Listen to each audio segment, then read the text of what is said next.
ഓം ശുക്ലാംബരധരം വിഷ്ണും ശശിവർണം ചതുർഭുജം പ്രസന്നവദനം ധ്യായേത് സർവവിഘ്നോപശാന്തയേ. ഗുരവേ സർവലോകാനാം വിഷജേ ഭവരോഗിണാം നിധയേ സർവവിദ്യാനാം ദക്ഷിണാമൂർത്തയേ നമഃ. ജന്മാദ്യസ്യ യതോന്വയാദിതരതശ്ചാർത്ഥേഷ്വഭിജ്ഞസ്വരാട് തേനേ ബ്രഹ്മഹൃദായ ആദികവയേ മുഹ്യന്തി യത്സൂരയഃ. തേജോ വാരിമൃതാം യഥാ വിനിമയോ യത്ര ത്രിസർഗോ മൃഷാ ധാംനാ സ്വേന സദാ നിരസ്തകുഹകം സത്യം പരം ധീമഹി.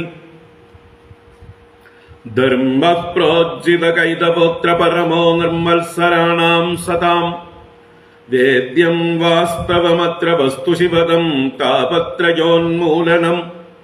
ശ്രീമദ്ഭാഗവതേ മഹാമുനികൃതേ കിം വാ പരൈരീശ്വരഃ സദ്യോ ഹൃദ്യവരുധ്യതേത്ര കൃതിഭിഃ ശുശ്രൂഷുഭിസ്തൽക്ഷണാത്. നിഗമകൽപതരോർഗളിതം ഫലം സുഖമുഖാദമൃതദ്രവസംയുതം പിബത ഭാഗവതം രസമാലയം മുഹുരഹോ രസികാ ഭുവി ഭാവുകാഃ. നാരായണം നമസ്കൃത്യ നരം ചൈവ നരോത്തമം ദേവീം സരസ്വതീം വ്യാസം തതോ ജയമുദീരയേത്. യം പ്രവ്രജന്തമനുപേതമപേതകൃത്യം ദ്വൈപായനോ വിരഹകാതര ആജുഹാവ. പുത്രേതി തന്മയതയാ തരവോഭിനേദുഃ തം സർവഭൂതഹൃദയം മുനിമാനതോസ്മി. യസ്വാനുഭാവമഖിലശ്രുതിസാരമേകം അധ്യാത്മദീപമതിതിദീർഷതാം തമോന്തം. സംസാരിണാം കരുണയാഃ പുരാണഗുഹ്യം തം വ്യാസസൂനുമുപയാമി ഗുരും മുനീനാം. മൂകം കരോതി വാചാലം പങ്കും ലംഘയതേ ഗിരിം യത്കൃപാതമഹം വന്ദേ പരമാനന്ദമാധവം. യം ബ്രഹ്മാ വരുണേന്ദ്രരുദ്രമരുതഃ സ്തുന്വന്തി ദിവ്യൈസ്തവൈഃ വേദൈഃ സാംഗപദക്രമോപനിഷദൈഃ ഗായന്തി യം സാമഗാഃ. ധ്യാനാവസ്ഥിതതദ്ഗതേന മനസാ പശ്യന്തി യം യോഗിനോ യസ്യാന്തം ന വിദുഃ സുരാസുരഗണാഃ ദേവായ തസ്മൈ നമഃ. കോമളം കൂജയൻ വേണും ശ്യാമളോയം കുമാരകഃ വേദവേദ്യം പരം ബ്രഹ്മ ഭാസതാം പുരതോ മമ. ഭൂതൈർമഹദ്ഭിർയയിമാ പുരോ വിഭുഃ നിർമായശേതേ യദമൂഷു പൂരുഷഃ ഭുങ്ക്തേ ഗുണാൻ ഷോഡശ ഷോഡശാത്മകഃ സോലങ്കൃഷീഷ്ട ഭഗവാൻ ഭജാംസി മേ. സച്ചിദാനന്ദരൂപായ വിശ്വോത്പത്യാദിഹേതവേ താപത്രയ വിനാശായ ശ്രീകൃഷ്ണായ വയം നുമഃ. കൃഷ്ണായ വാസുദേവായ ഹരയേ പരമാത്മനെ പ്രണതക്ലേശനാശായ ഗോവിന്ദായ നമോ നമഃ. കൃഷ്ണായ വാസുദേവായ ദേവകീനന്ദനായ ച നന്ദഗോപകുമാരായ ഗോവിന്ദായ നമോ നമഃ.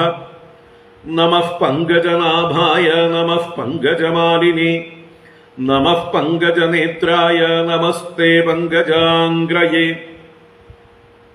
പീതാംബരം കരവിരാജിതശംഖചക്രകൗമോദഗീ സരസിജം കരുണാസമുദ്രം രാധാസഹായമതിസുന്ദരമന്ദഹാസം വാതാലയേശമനിശം ഹൃദി ഭാവയാമി.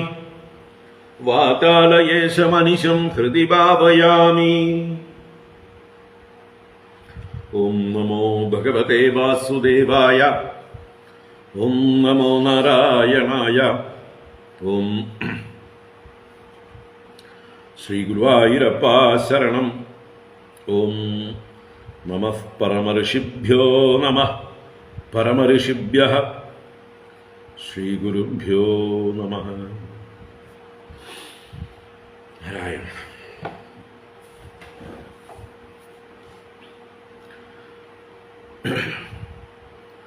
സർവമംഗളമംഗല്യേ ശിവേ സർവാർത്ഥസാധികേ ശരണ്യേ ത്രയംബകേ ഗൗരി നാരായണി നമോസ്തുതേ. ഓം ശ്രീ മഹാദേവ്യൈ നമഃ.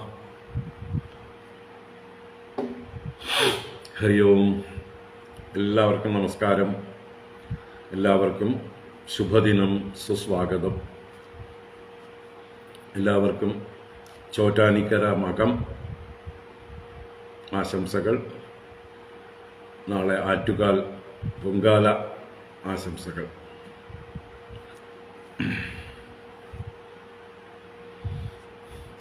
എല്ലാവരും ചോറ്റാനിക്കര മകം തൊഴുന്ന തിരക്കിലും ആറ്റുകാലിൽ പൊങ്കാല അർപ്പിക്കാൻ വേണ്ടി യാത്ര ചെയ്യുന്ന തിരക്കുകളും ഒക്കെ ആയിരിക്കാം. നമ്മുടെ പാലക്കാട്ടിൽ നിന്ന് തന്നെ കുറേ പേര് ചോറ്റാനിക്കരയ്ക്കും പോയിട്ടുണ്ട്. കുറച്ച് പേര് ആറ്റുകാൽ എത്തിക്കഴിഞ്ഞിട്ടുണ്ട്.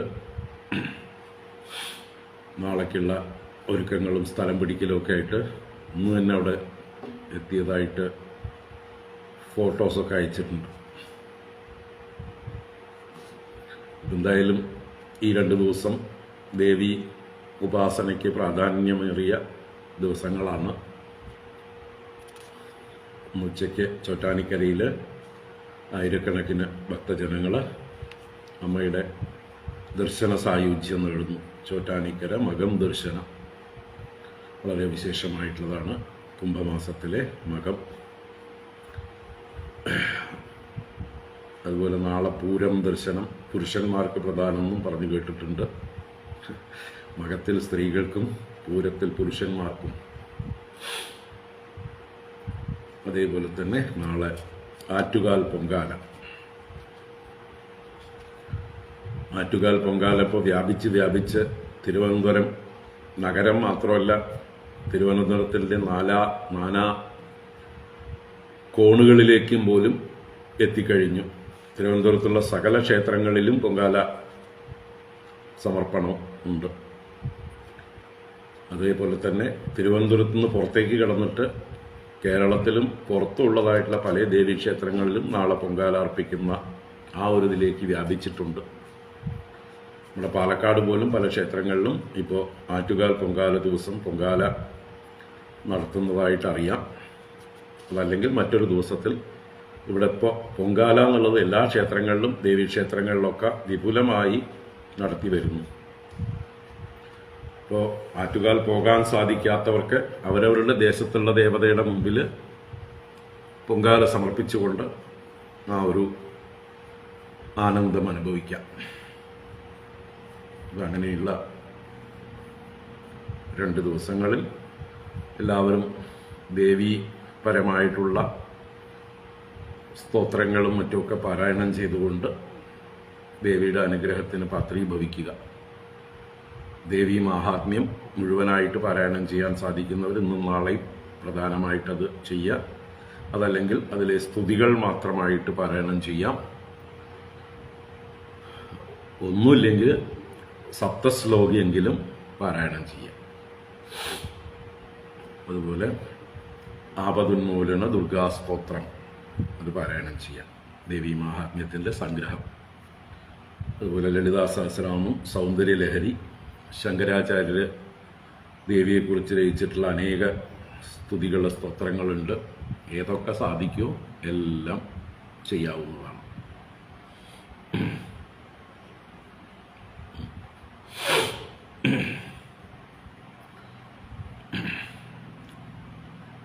കനകധാരാ സ്തോത്രമോ അന്നപൂർണ സ്തോത്രമോ ആനന്ദലഹരിയോ ഭവാനി അഷ്ടകം, ഭവാനി ഭുജംഗം, സരസ്വതി ഭുജംഗം, ഇങ്ങനെ അനേക ദേവീ സ്തോത്രങ്ങളൊക്കെ ഉണ്ട്.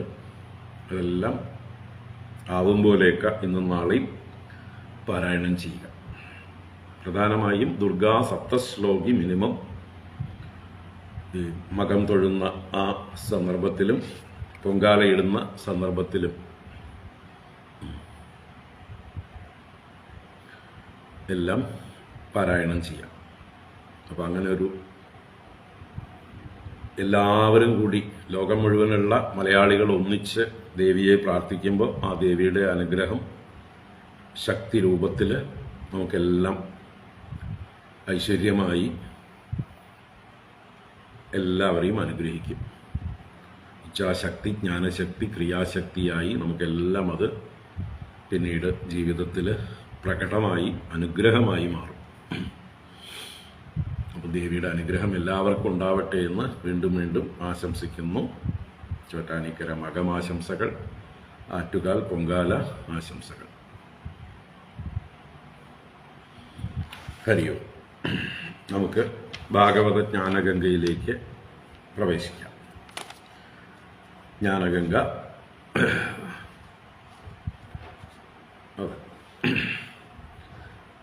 ഭാഗവത ജ്ഞാനഗംഗ സപ്തമസ്കന്ധം 15-ാം അധ്യായം സദാചാര നിർണയം. അതാണ് നമ്മൾ കണ്ടുകൊണ്ടിരിക്കുന്നത്. കഴിഞ്ഞ ക്ലാസ്സിൽ 42-ാം ശ്ലോകം വരെ വായിച്ച് സാമാന്യം അർത്ഥം പറഞ്ഞു. നമുക്കിന്ന് 30-ാം ശ്ലോകം മുതൽക്ക് പാരായണം ചെയ്യാം.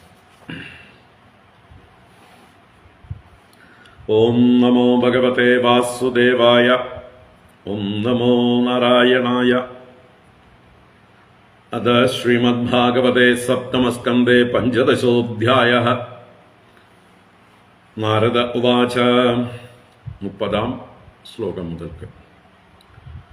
യശ്ചിത്തവിജയേ യത്തഃ സ്യാന്നിസ്സംഗോ പരിഗ്രഹഃ ഏകോ വിവിക്തശരണോ ഭിക്ഷുർഭിക്ഷാമിതാസനഃ ദേശേ ശുചൗ സമേ രാജൻ സംസ്ഥാപ്യാസനമാത്മനഃ സ്ഥിരം സമം സുഖം തസ്മിനാസീത ഋജ്വംഗോമിതി പ്രാണാപാനൗ സന്നിരുന്ധ്യാത് പൂരകുംഭകരേചകൈഃ യാവൻ മനസ്ത്യജേത് കാമാൻ സ്വനാസാഗ്രനിരീക്ഷണഃ യതോ യതോ നിസ്സരതി മനഃകാമഹതം പ്രമദ തതസ്തത ഉപാഹൃത്യ ഹൃദിരുന്ധ്യാത് ശനൈർബുധഃ ഏവമഭ്യസതശ്ചിത്തം കാലേനാൽപീയസായതേഃ അനിശം തസ്യ നിർവാണം യാതി അനിന്ധനവന്നിവത് കാമാദിഭിരനാവിദ്ദം പ്രശാന്താഖില വൃത്തിയത് ചിത്തം ബ്രഹ്മസുഖസ്പൃഷ്ടം നൈവോത്തിഷ്ഠേത കർഹിചിത്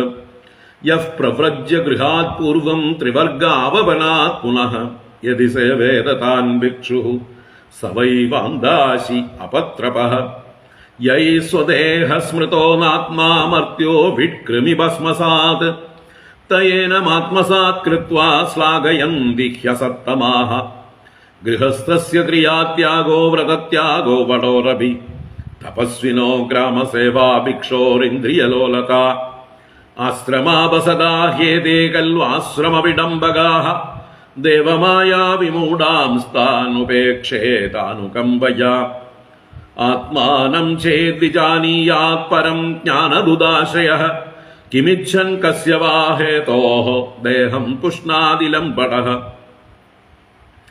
ആഹുശരീരം രഥമിന്ദ്രിയാണി ഭയാൻ അഭീഷൂന്മന ഇന്ദ്രിയേശം വത്മാനി മാത്രാധിഷണാം ച സൂതം സത്വം ബൃഹദ്ബന്ധുരമീശ സൃഷ്ടം അക്ഷം ദശപ്രാണം അധർമ്മധർമ്മൗ ചക്രേ വിമാനം രതിനം ച ജീവം ധനുർഹിതസ്യ പ്രണവം പഠന്തി ശരം തു ജീവം പരമേവ ലക്ഷ്യം രാഗോദ്വേഷശ്ച ലോഭശ്ച ശോകമോഹൗ ഭയം മദഃ മാനോവമാനോസൂയാ ച മായാ ഹിംസാ ച മത്സരഃ രജഃ പ്രമാദക്ഷുന്നിദ്രാ ശത്രവസ്ത്വേവമാദയഃ രജസ്തമഃ പ്രകൃതയഃ സത്വപ്രകൃതയഃ ക്വചിത് യാവൻ നൃകായ രഥമാത്മവശോപകൽപം ധത്തേ ഗരിഷ്ഠചരണാർച്ചനയാ നിശാതം ജ്ഞാനാസിമച്യുതബലോ ദതതസ്തശത്രുഃ സ്വരാജ്യതുഷ്ട ഉപശാന്ത ഇദം വിജഹ്യാത് നോ ചേത് പ്രമത്തമസതിന്ദ്രിയവാജിസൂതാ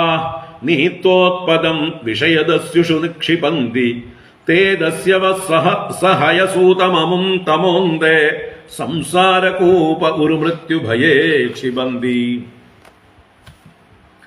പ്രവൃത്തം ച നിവൃത്തം ച ദ്വിവിധം കർമ്മ വൈദികം ആവർത്തതേ ആവർത്തേത പ്രവൃത്തേന നിവൃത്തേനാസ്നുതേ അമൃതം ഹിംസ്രം ദ്രവ്യമയം കാമ്യം അഗ്നിഹോത്രാദി അശാന്തിദം ദർശശ്ച പൂർണമാസശ്ച ചാതുർമാസ്യം പശുസുതഃ ഏതദിഷ്ടം പ്രവൃത്താത്യം ഹുതം പ്രഹുതമേവ ച പൂർത്തം സുരാലയാരാമകൂപാജീവ്യാദിലക്ഷണം ദ്രവ്യസൂക്ഷ്മവിഭാഗശ്ച ധൂമോ രാത്രിരപക്ഷയഃ അയനം ദക്ഷിണം സോമോ ദർശ ഓഷധിവിരുദഃ അന്നം രേതൈതിക്ഷ്മേശ പിതൃയാനം പുനർഭവഃ ഏകൈകശ്യേനാനുപൂർവം ഭൂത്വാ ഭൂത്വേഹ ജായത്തെ നിഷേകാദിശ്മശാനാന്തൈഃ സംസ്കാരൈഃ സംസ്കൃതോ ദ്വിജഃ ഇന്ദ്രിയേഷു ക്രിയായ ജ്ഞാനദീപേഷു ജുഹ്വതി ഇന്ദ്രിയാണി മനസ്യൂർമൗ വാചി വൈകാരികം മനഃ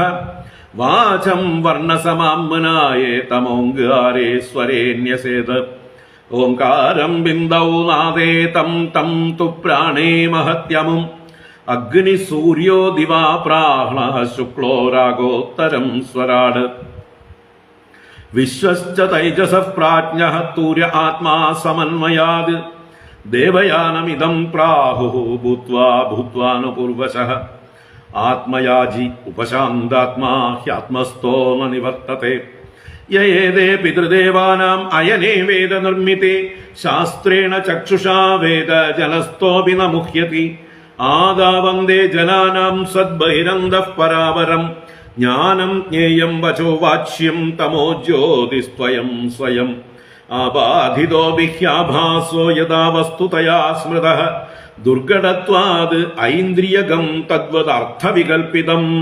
ക്ഷിത്യാദീനാമിഹാർത്താനാം ഛായാ ന കതമാഭിഃ ന സംഘാതോ വികാരോപി ന പൃഥഗ് നാന്വിതോ മൃഷാ ദാദവോ വയവിത്വാച തന്മാത്രാവയവൈർവിനാ നസ്യുർഹ്യസതി അവയവിനി അസന്നവയവോന്തതഃ സ്യാത് സാദൃശ്യഭ്രമസ്താവത് വികൽപേ സതി വസ്തുനഃ ജാഗ്രത് സ്വാപോ യദാ സ്വപ്നെ തദാ വിധിനിഷേധത ഭാവാദ്വൈതം ക്രിയാദ്വൈതം ദ്രവ്യാദ്വൈതം തദാത്മനഃ വർത്തയൻ സ്വാനുഭൂത്യേഹ ത്രീൻ സ്വപ്നാൻ ധുനുതേ മുനിഃ കാര്യകാരണവസ്ത്വൈക്യമർശനം പടതന്തുവത് അവസ്തുത്വാദ് വികൽപസ്യ ഭാവാദ്വൈതം തദുച്യത്തെ യദ്ബ്രഹ്മണി പരേ സാക്ഷാത് സർവകർമ്മ സമർപ്പണം മനോവാക്തനുഭിഃ പ്രാർത്ഥ ക്രിയാദ്വൈതം തദുച്യത്തെ ആത്മജായാസുതാദീനാം അന്യേഷാം സർവദേഹിനാം യത് സ്വാർത്ഥകാമയോരൈക്യം ദ്രവ്യാദ്വൈതം തദുച്യത്തെ യദ്യസ്യ വാ നിഷിദ്ധം സ്യാത് യേന യത്ര യതോ നൃപ സ തേനേഹേതകർമാണി നരോ നാന്യൈരനാപതി ഏതൈരന്യൈശ്ച വേദോക്തൈർവർത്തമാനസ്വകർമ്മഭിഃ ഗൃഹേപ്യസ്യ ഗതിം യായാത് രാജൻ തദ്ഭക്തിവാൻ നരഃ യദാ ഹി യൂയം നൃപദേവ ദുസ്ത്യജാത് ആപദ്ഗണാത് ഉത്തരതാത്മനഃ പ്രഭോഃ യത്പാദപങ്കേരുഹസേവയാ ഭവാൻ അഹാരശീൻ നിർജിതദിഗ്ഗജക്രതോൻ അഹം പുരാഭവം കശ്ചിത് ഗന്ധർവ ഉപബർഹണഃ നാമനാതീതേ മഹാകൽപേ ഗന്ധർവാണാം സുസമ്മതഃ രൂപപേശലമാധുര്യ സൗഗന്ധ്യ പ്രിയദർശനഃ സ്ത്രീണാ പ്രിയതമോ നിത്യം മക്തസ്തു പുരുലംബടഃ ഏകദാ ദേവസത്രേ തു ഗന്ധർവാപ്സരസാം ഗണാഃ ഉപഹൂതാ വിശ്വസൃഗ്ഭിഃ ഹരിഗാദോപഗായനെ അഹം ച ഗായംസ്തദ്വിദ്വാൻ സ്ത്രീഭിഃ പരിവൃതോ ഗതഃ ജ്ഞാത്വാ വിശ്വസൃജസ്തന്മേ ഹേളനം ശേ പുരോജസാ യാഹി ത്വം ശൂദ്രതാമാശു നഷ്ടശ്രീഃ കൃതഹേളനഃ താവദ്ദാസ്യാം അഹം ജജ്ഞേ തത്രാപി ബ്രഹ്മവാദിനാം ശുശ്രൂഷയാനുഷംഗേണ പ്രാപ്തോഹം ബ്രഹ്മപുത്രതാം ധർമ്മസ്തേ ഗൃഹമേധീയോ വർണ്ണിതഃ പാപനാശനഃ ഗൃഹസ്ഥോ യേന പദവീം അഞ്ജസാ ന്യാസിനാം യാത് യൂയം മൃലോകേ ബദഭൂരിഭാഗാഃ ലോകം പുനാനാമുനയോപി അഭിയന്തി യേഷാം ഗൃഹാനാവസതീതി സാക്ഷാത് ഗൂഢം പരം ബ്രഹ്മ മനുഷ്യലിംഗം സവാ അയം ബ്രഹ്മ മഹദ്വിമൃഗ്യം കൈവല്യ നിർവാണ സുഖാനുഭൂതിഃ പ്രിയ സുഹൃദ്വഃ ഖലു മാതുലേയഃ ആത്മാർഹണീയോ വിധികൃത് ഗുരുശ്ച നയസ്യ സാക്ഷാത് ഭവ പത്മജാതിഭിർരൂപം ദിയാ വസ്തുതയോപവർണിതം മൗനേന ഭക്ത്യോപശമേന പൂജിതഃ പ്രസീദതാം ഏഷ സ സാത്വതാം പതിഃ. ശ്രീശുക ഉവാച ഇതി ദേവർഷിണാ പ്രോക്തം നിശമ്യ ഭരതർഷഭഃ പൂജയാമാസ സുപ്രീതഃ കൃഷ്ണം ച പ്രേമ വിഹ്വലഃ. കൃഷ്ണപാർത്തൗ ഉപാമന്ത്ര്യ പൂജിതഃ പ്രയയൗ മുനിഃ ശ്രുത്വാ കൃഷ്ണം പരം ബ്രഹ്മ പാർത്ഥഃ പരമവിസ്മിതഃ. ഇതി ദാക്ഷായണീനാം തേ പൃഥഗ്വംശാഃ പ്രകീർത്തിതാഃ ദേവാസുരമനുഷ്യാദ്യാഃ ലോകാ യത്ര ചരാചരാഃ. ഹരി ഓം. ഇത് ശ്രീമദ്ഭാഗവതേ മഹാപുരാണേ പാരമഹംസ്യാം സംഹിതായാം സപ്തമസ്കന്ധേ യുധിഷ്ഠിരനാരദ സംവാദേ സദാചാര നിർണയോ നാമ പഞ്ചദശോऽധ്യായഃ. സർവത്ര ഗോവിന്ദനാമ സങ്കീർത്തനം ഗോവിന്ദ ഗോവിന്ദ. സമാപ്തോയം സപ്തമസ്കന്ധഃ. നാരായണാഖില ഗുരോ ഭഗവൻ നമസ്തേ. നാരായണാഖില ഗുരോ ഭഗവൻ നമസ്തേ. നാരായണാഖില ഗുരോ ഭഗവൻ നമസ്തേ.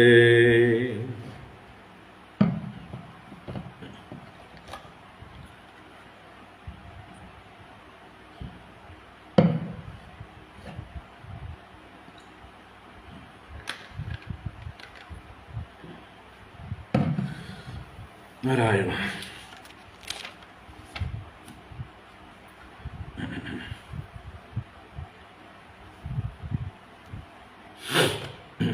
ഇന്നലെ 36 മുതൽക്കുള്ള ശ്ലോകങ്ങളാണ് നമ്മൾ കണ്ടത്, 42 വരെ.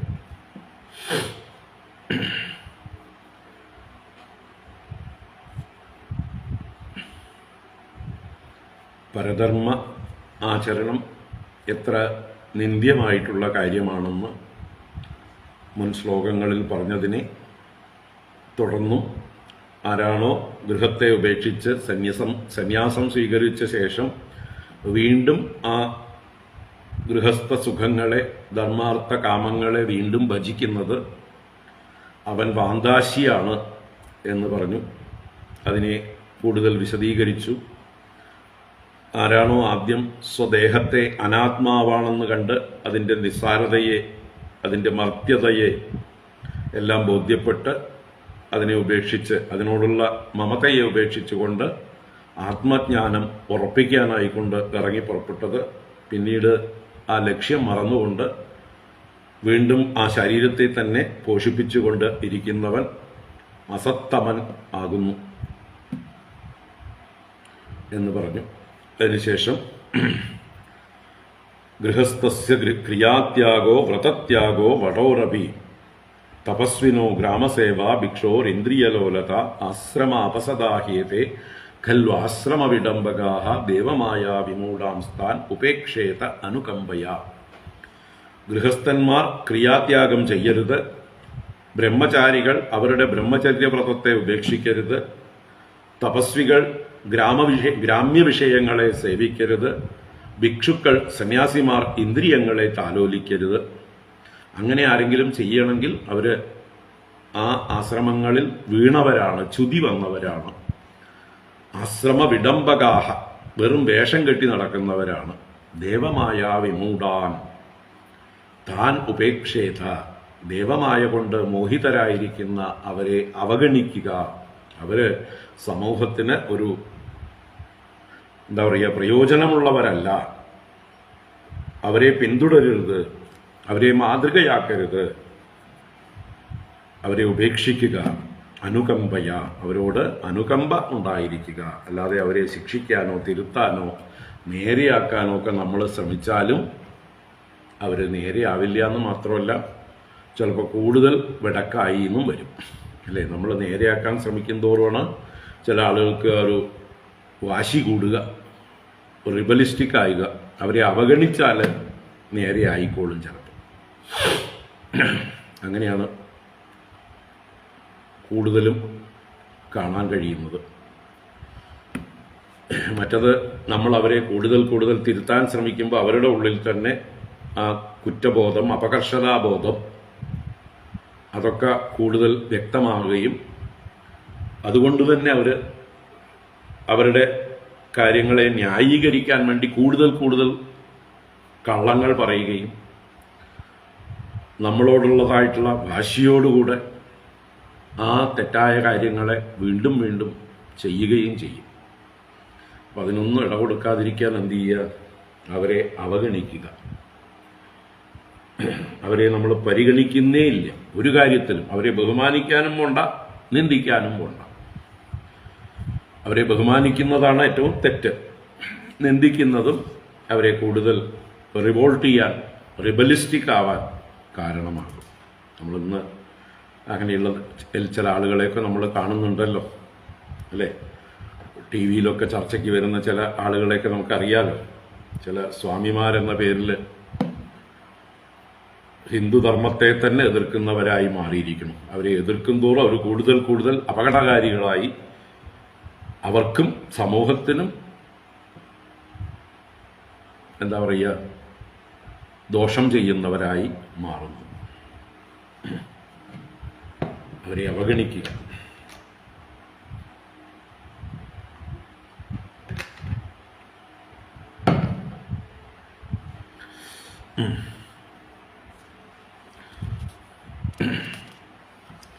നമുക്ക് പറഞ്ഞാൽ മനസ്സിലാവുന്നവരാണ്, നമ്മളെ ബഹുമാനിക്കുന്നവരാണ്, അനുസരിക്കുന്നവരാണ്, ഗുരുക്കന്മാരോട് ആദരവുള്ളവരാണ്, അങ്ങനെയൊക്കെയുള്ളവരോട് പറയാം. അതല്ലാത്തവരോട് പറഞ്ഞിട്ട് കാര്യമില്ല. കുടം കമഴ്ത്തി വെള്ളം ഒഴിക്കും പോലെ. അപ്പം അതുകൊണ്ട് അനുകമ്പയ ഉപേക്ഷേത, അവരുടെ പ്രാരബ്ധത്തിന് അവരെ വിടുക. ഈ ജന്മം നേരെ ആയില്ലെങ്കിൽ അടുത്ത ജന്മമെങ്കിലും നേരെ ആവട്ടെ, എന്നെങ്കിലും അവർക്ക് പശ്ചാത്താപം ഉണ്ടാവട്ടെ എന്ന് ചിന്തിക്കാം. അത് നമ്മുടെ കാര്യത്തിലും അതെ. നമുക്കും എന്തെങ്കിലും തെറ്റുകൾ പറ്റിയിട്ടുണ്ടെങ്കിൽ ചിലപ്പോൾ മറ്റുള്ളവർ നമ്മളെ ഉപദേശിക്കുമ്പോൾ നമുക്ക് ഇഷ്ടാവില്ല. നമ്മൾ നമ്മുടെ തെറ്റുകളെ ന്യായീകരിച്ചു കൊണ്ടിരിക്കും. അപ്പോൾ അങ്ങനെയൊന്നും ഇല്ലാതിരിക്കട്ടെ.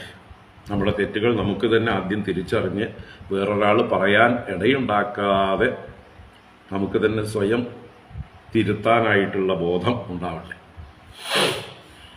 നാരായണ.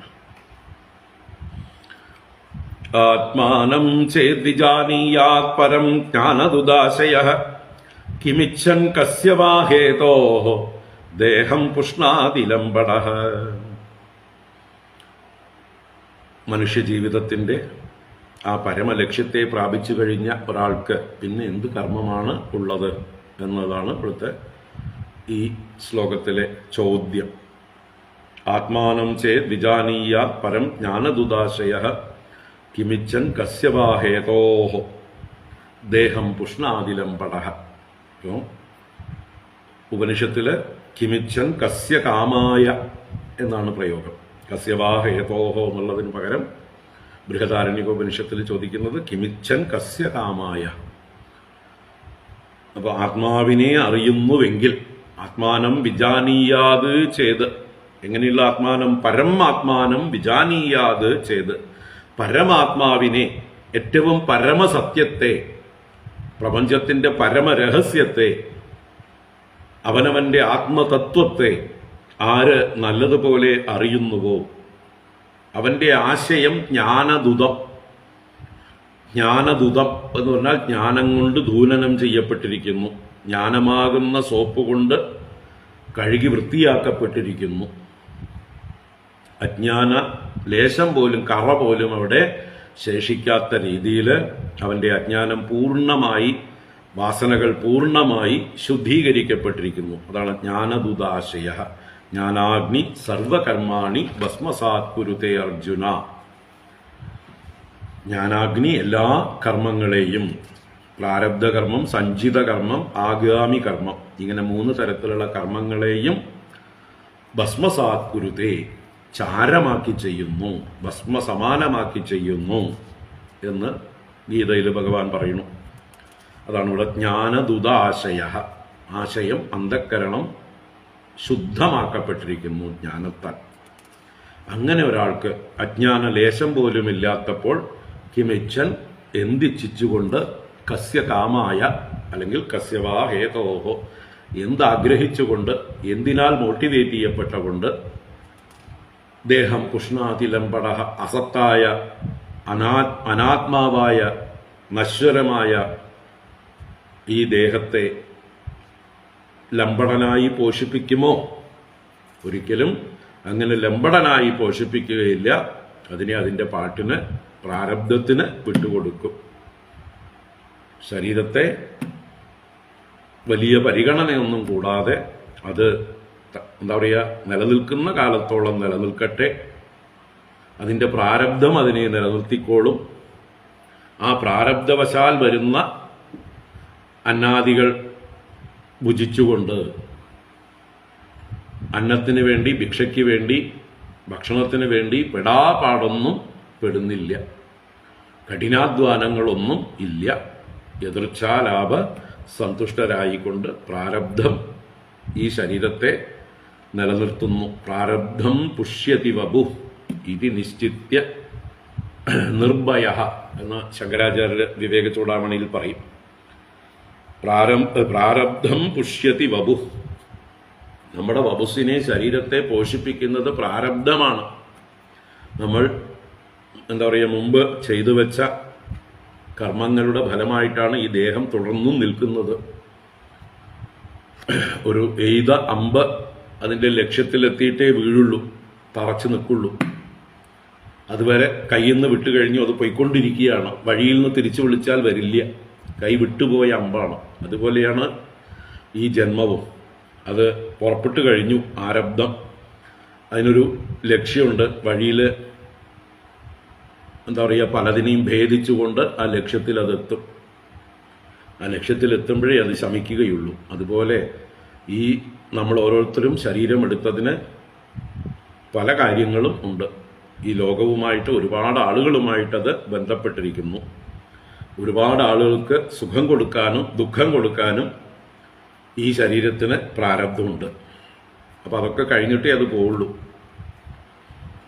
നമുക്ക് സുഖമില്ലെങ്കിൽ പോലും അന്യർക്ക് സുഖം കൊടുക്കാനോ, നമുക്ക് ദുഃഖം അറിയാതെ നമ്മളൊരു കോമയിൽ കിടന്നാൽ പോലും അടുത്തുള്ളവർക്ക് അതിൻ്റെ ദുഃഖം ഉണ്ടാവും. നമ്മളെ ശുശ്രൂഷിക്കുന്നവർക്ക് രാവും പകലും എന്ന് പറഞ്ഞ മാതിരി ഒരു സ്ട്രെസ്സാണത്. നമ്മളറിയുന്നില്ല, നമ്മളൊരു കോമ സ്റ്റേജിലാണ്, കിടക്കുകയാണ്. ഇങ്ങനെ മാസങ്ങളോളം വർഷങ്ങളോളം ചിലപ്പോൾ കിടന്നു എന്ന് വരും. നമ്മളൊന്നും അറിയില്ല, ഒരു ബോധവുമില്ല. പക്ഷേ നമ്മളെ ശുശ്രൂഷിക്കുന്നവർക്ക് സ്ട്രെസ് കൊടുക്കാനുണ്ട്. അവർക്ക് എവിടെയും അനങ്ങാൻ പറ്റാതെ കയ്യും കാലും കെട്ടി ഉറക്കം പോലും നഷ്ടപ്പെട്ടുകൊണ്ട് കുറേ കാലം നമ്മുടെ അടുത്ത് കഷ്ടപ്പെടാനുള്ള യോഗം അവർക്കുണ്ട്. നമ്മുടെ മലമൂത്രാദികൾ വാരാനും ശരീരം ശുദ്ധമാക്കാനും നമ്മളെ ശുശ്രൂഷിക്കാനും ഒക്കെ യോഗം അവർക്കുണ്ടെങ്കിൽ തീർച്ചയായിട്ടും കിടന്നേ പറ്റൂ. അപ്പോൾ ഇതാണ് പ്രാരബ്ധത്തിൻ്റെ നിയമം. ആ പ്രാരബ്ധം തീർന്നല്ലാതെ, അപ്പോൾ പ്രാരബ്ധം എന്നുള്ളത് അവനവൻ്റെ പ്രാരബ്ധം മാത്രമല്ല, സമഷ്ടിയുടെ പ്രാരബ്ധവും കൂടി കണക്റ്റഡ് ആണ്. ഒരു നെറ്റ്വർക്കാണത്. ഒരേ പ്രാരബ്ധമുള്ള ആളുകളൊക്കെ ഒരിടത്ത് എത്തിച്ചേരും. ഒരേ അനുഭവങ്ങൾ അവർക്ക് ഒന്നിച്ച് അനുഭവിക്കാറാവും. അങ്ങനെയൊക്കെയാണ് നിയമങ്ങൾ. അപ്പം എന്തായാലും അത് മനസ്സിലാക്കിക്കൊണ്ട് പ്രാരബ്ധം പുഷ്യതി വപു ഇത് നിശ്ചിത്യ നിർഭയ എന്ന് നിശ്ചയിച്ച് നിർഭയരായിരിക്കണം സാധകന്മാർ. എന്നിട്ട് കാലം കഴിച്ചു കൂട്ടണം. ശരീരം വീണു പോകുമ്പോൾ വീണു പോകട്ടെ. അതിനെ വീഴ്ത്താനായിട്ടും പ്രയത്നമില്ല, നിലനിർത്താനായിട്ടും പ്രയത്നമില്ല. ഒന്നും ചെയ്യേണ്ട കാര്യമില്ല. അത് അതിൻ്റെ പാട്ടിന് നടന്നുകൊള്ളും. അപ്പം ഇങ്ങനെ ലംബടനായിട്ട് ദേഹത്തെ പോഷിപ്പിക്കേണ്ട കാര്യം ഇല്ല. ആർക്ക്? ദേഹമല്ല താൻ ആത്മസ്വരൂപനാണ് താൻ എന്നറിയുന്ന ഒരു മഹാത്മാവിന്.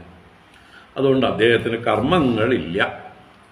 പിന്നെ അങ്ങനെയുള്ള ജ്ഞാനികളായ മഹാത്മാക്കൾ കർമ്മം ചെയ്യുന്നത് ലോകത്തിന് അവരിൽ നിന്ന് പലതും അനുഭവിക്കാനുള്ള പ്രാരബ്ധം ഉള്ളതുകൊണ്ടാണ്.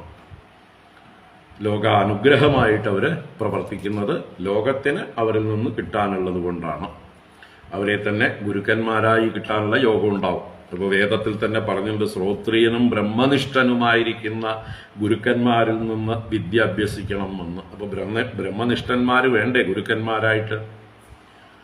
അപ്പം അങ്ങനെയുള്ള ബ്രഹ്മനിഷ്ഠന്മാരായിട്ടുള്ള ഗുരുക്കന്മാരിൽ നിന്ന് വിദ്യ അഭ്യസിക്കാൻ ശിഷ്യന്മാർക്ക് യോഗം ഉണ്ടെങ്കിൽ അദ്ദേഹം ആ വിദ്യ ശിഷ്യന്മാർക്ക് പറഞ്ഞു കൊടുക്കുക എന്നുള്ളതായിട്ടുള്ള കർമ്മം ചെയ്തുകൊണ്ടേയിരിക്കും. അതുകൊണ്ട് അദ്ദേഹത്തിനെ സംബന്ധിച്ച് ബന്ധനമൊന്നുമില്ല. തൻ്റെ ലീലയായിട്ട് അത് ചെയ്യുന്നു, താനത് ആസ്വദിക്കുന്നു. ഈശ്വരൻ സൃഷ്ടിസ്ഥിതി സംഹാരാദികളെ ലീലയായിട്ട് ചെയ്യും പോലെ ഈ ജ്ഞാനികളും അവരുടെ പ്രവൃത്തികളും യാതൊരു ബന്ധനവുമില്ലാതെ സ്വതന്ത്രരായി ലീലയായിട്ട് നിർവഹിക്കുന്നു. അവർക്ക് സ്ട്രെസ് ഇല്ല, സ്ട്രെയിൻ ഇല്ല, ടെൻഷൻ ഇല്ല, ആങ്സൈറ്റി ഇല്ല, ഭയമില്ല, വറീസ് ഇല്ല. We are free. ആത്മാനം ചേദ്വിജാനീയാത് പരം ജ്ഞാനദുദാശയഃ കിമിച്ഛൻ കസ്യ വാ ഹേതോഃ ദേഹ ഉഷ്ണാദിലംബണഃ. അപ്പോ അങ്ങനെ ആത്മജ്ഞാനം നേടിയവർക്ക് കർമ്മമൊന്നുമില്ല എന്ന് പറഞ്ഞ് ആ ഒരു പ്രകരണം നിർത്തിയിട്ട് ഉപനിഷത്ത് മന്ത്രങ്ങളിലൂടെ നമ്മുടെ ജീവിതം ഏത് ലക്ഷ്യത്തിലേക്ക് അഭിമുഖമായി പ്രവർത്തിപ്പിക്കണം എന്നുള്ളതിനെ ഒന്നുകൂടെ വീണ്ടും വിസ്തരിക്കുന്നു. മുമ്പ് പറഞ്ഞ ആത്മജ്ഞാനിയോടല്ല ഈ ഉപദേശം, അജ്ഞാനികളോടുള്ള സാധകന്മാരോടുള്ളതായിട്ടുള്ള ഉപദേശമാണ് 41 മുതൽക്ക് വീണ്ടും തുടരുന്നത്. ആഹുശരീരം രഥമിന്ദ്രിയാണി ഹയാനഭീഷൂൻ മന ഇന്ദ്രിയേശം വത്മാനി മാത്ര ദിഷണാം ച സൂതം സത്വം ബൃഹത് ബന്ധുരമീശ സൃഷ്ടം. ഇന്നലെ പറഞ്ഞു കഠോപനിഷത്തിലെ മന്ത്രം. ആത്മാനം രതിനം വിദ്ധി ശരീരം രഥമേവ തു ബുദ്ധിം തു സാരഥിം വിദ്ധി മനഃപ്രഗ്രഹമേവ ച ഇന്ദ്രിയാണി ഹയാനാഹു വിഷയാൻ തേഷു ഗോചരാൻ ആത്മേന്ദ്രിയമനോ മനോയുക്തം ഭോക്തേത്യാഹുർമനീഷിണഃ എന്ന് പറഞ്ഞ ആ കഠോപനിഷത്ത് മന്ത്രത്തിന്റെ ആശയമാണ് 41 ശ്ലോകം. 42 ആദ്യത്തെ 2 വരികളും ഇതിനോട് ചേർത്ത് വായിക്കാം. കഠോപനിഷത്തിൽ പറയാത്ത ആശയം തന്നെയാണ്, പക്ഷെ സമാനമായിട്ടുള്ള ഒരു അഡീഷൻ, അതേ ആശയത്തോട് ചില കാര്യങ്ങൾ കൂടി അഡീഷനായി പറഞ്ഞിരിക്കുന്നു. അപ്പൊ എന്താണ്? ശരീരം രഥം ആഹുഹു. അപ്പോ തത്വം അറിയുന്ന മഹാത്മാക്കളാൽ പറയപ്പെട്ടിരിക്കുന്നു.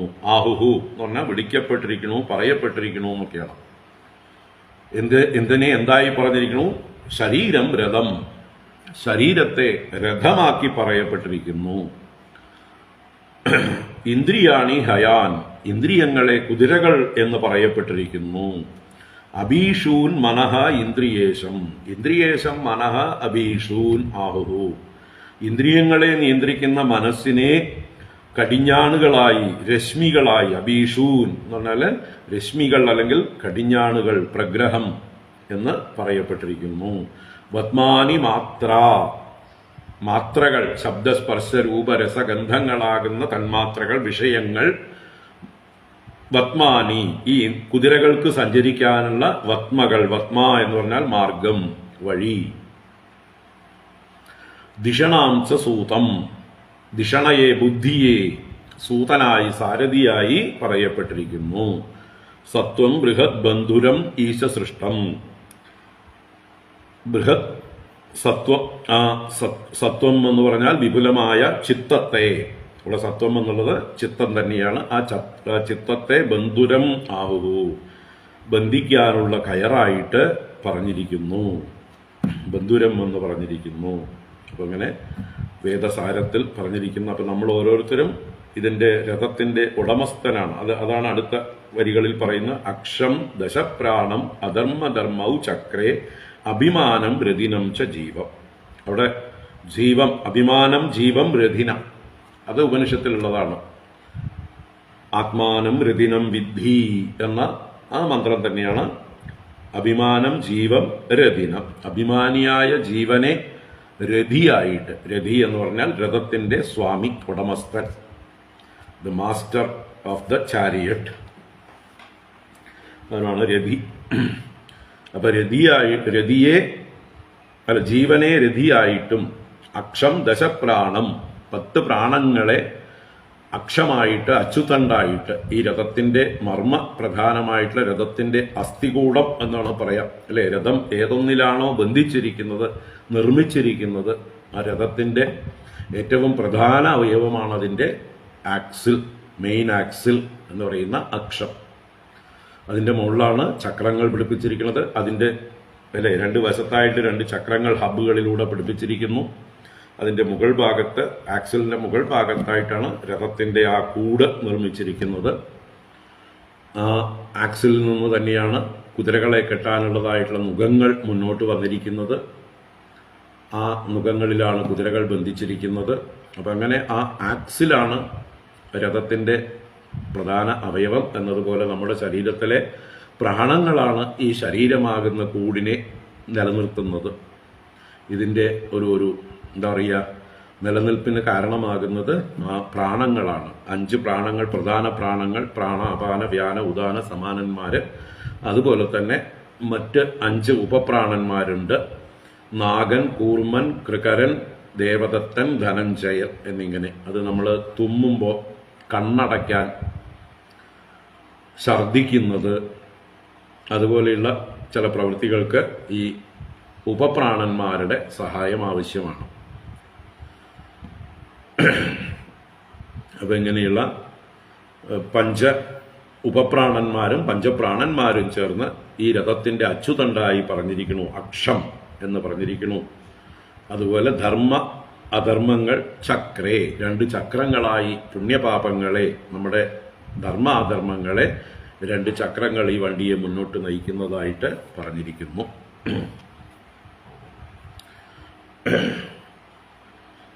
ഇങ്ങനെ പറഞ്ഞിട്ട്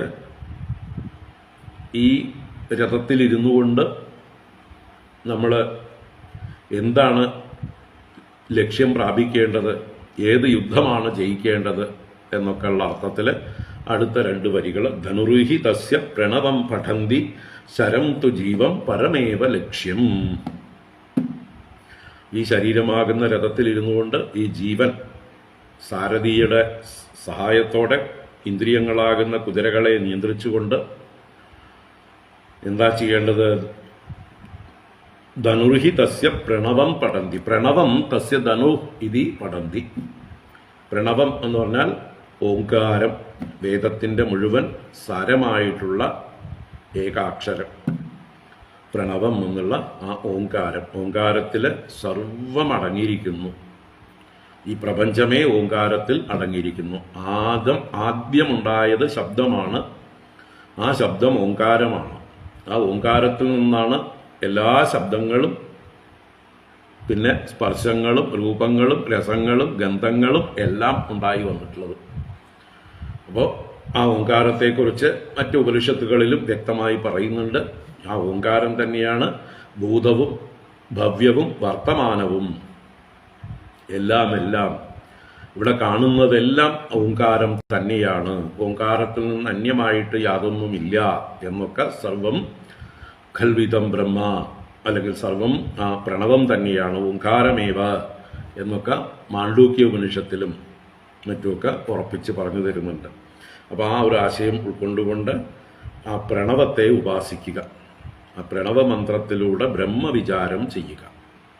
പ്രണവോപാസന എന്ന് പറഞ്ഞാൽ ആ പ്രണവത്തെ ഉരുവിട്ടുകൊണ്ട് ജപിച്ചുകൊണ്ട് ആ പ്രണവത്തിൽ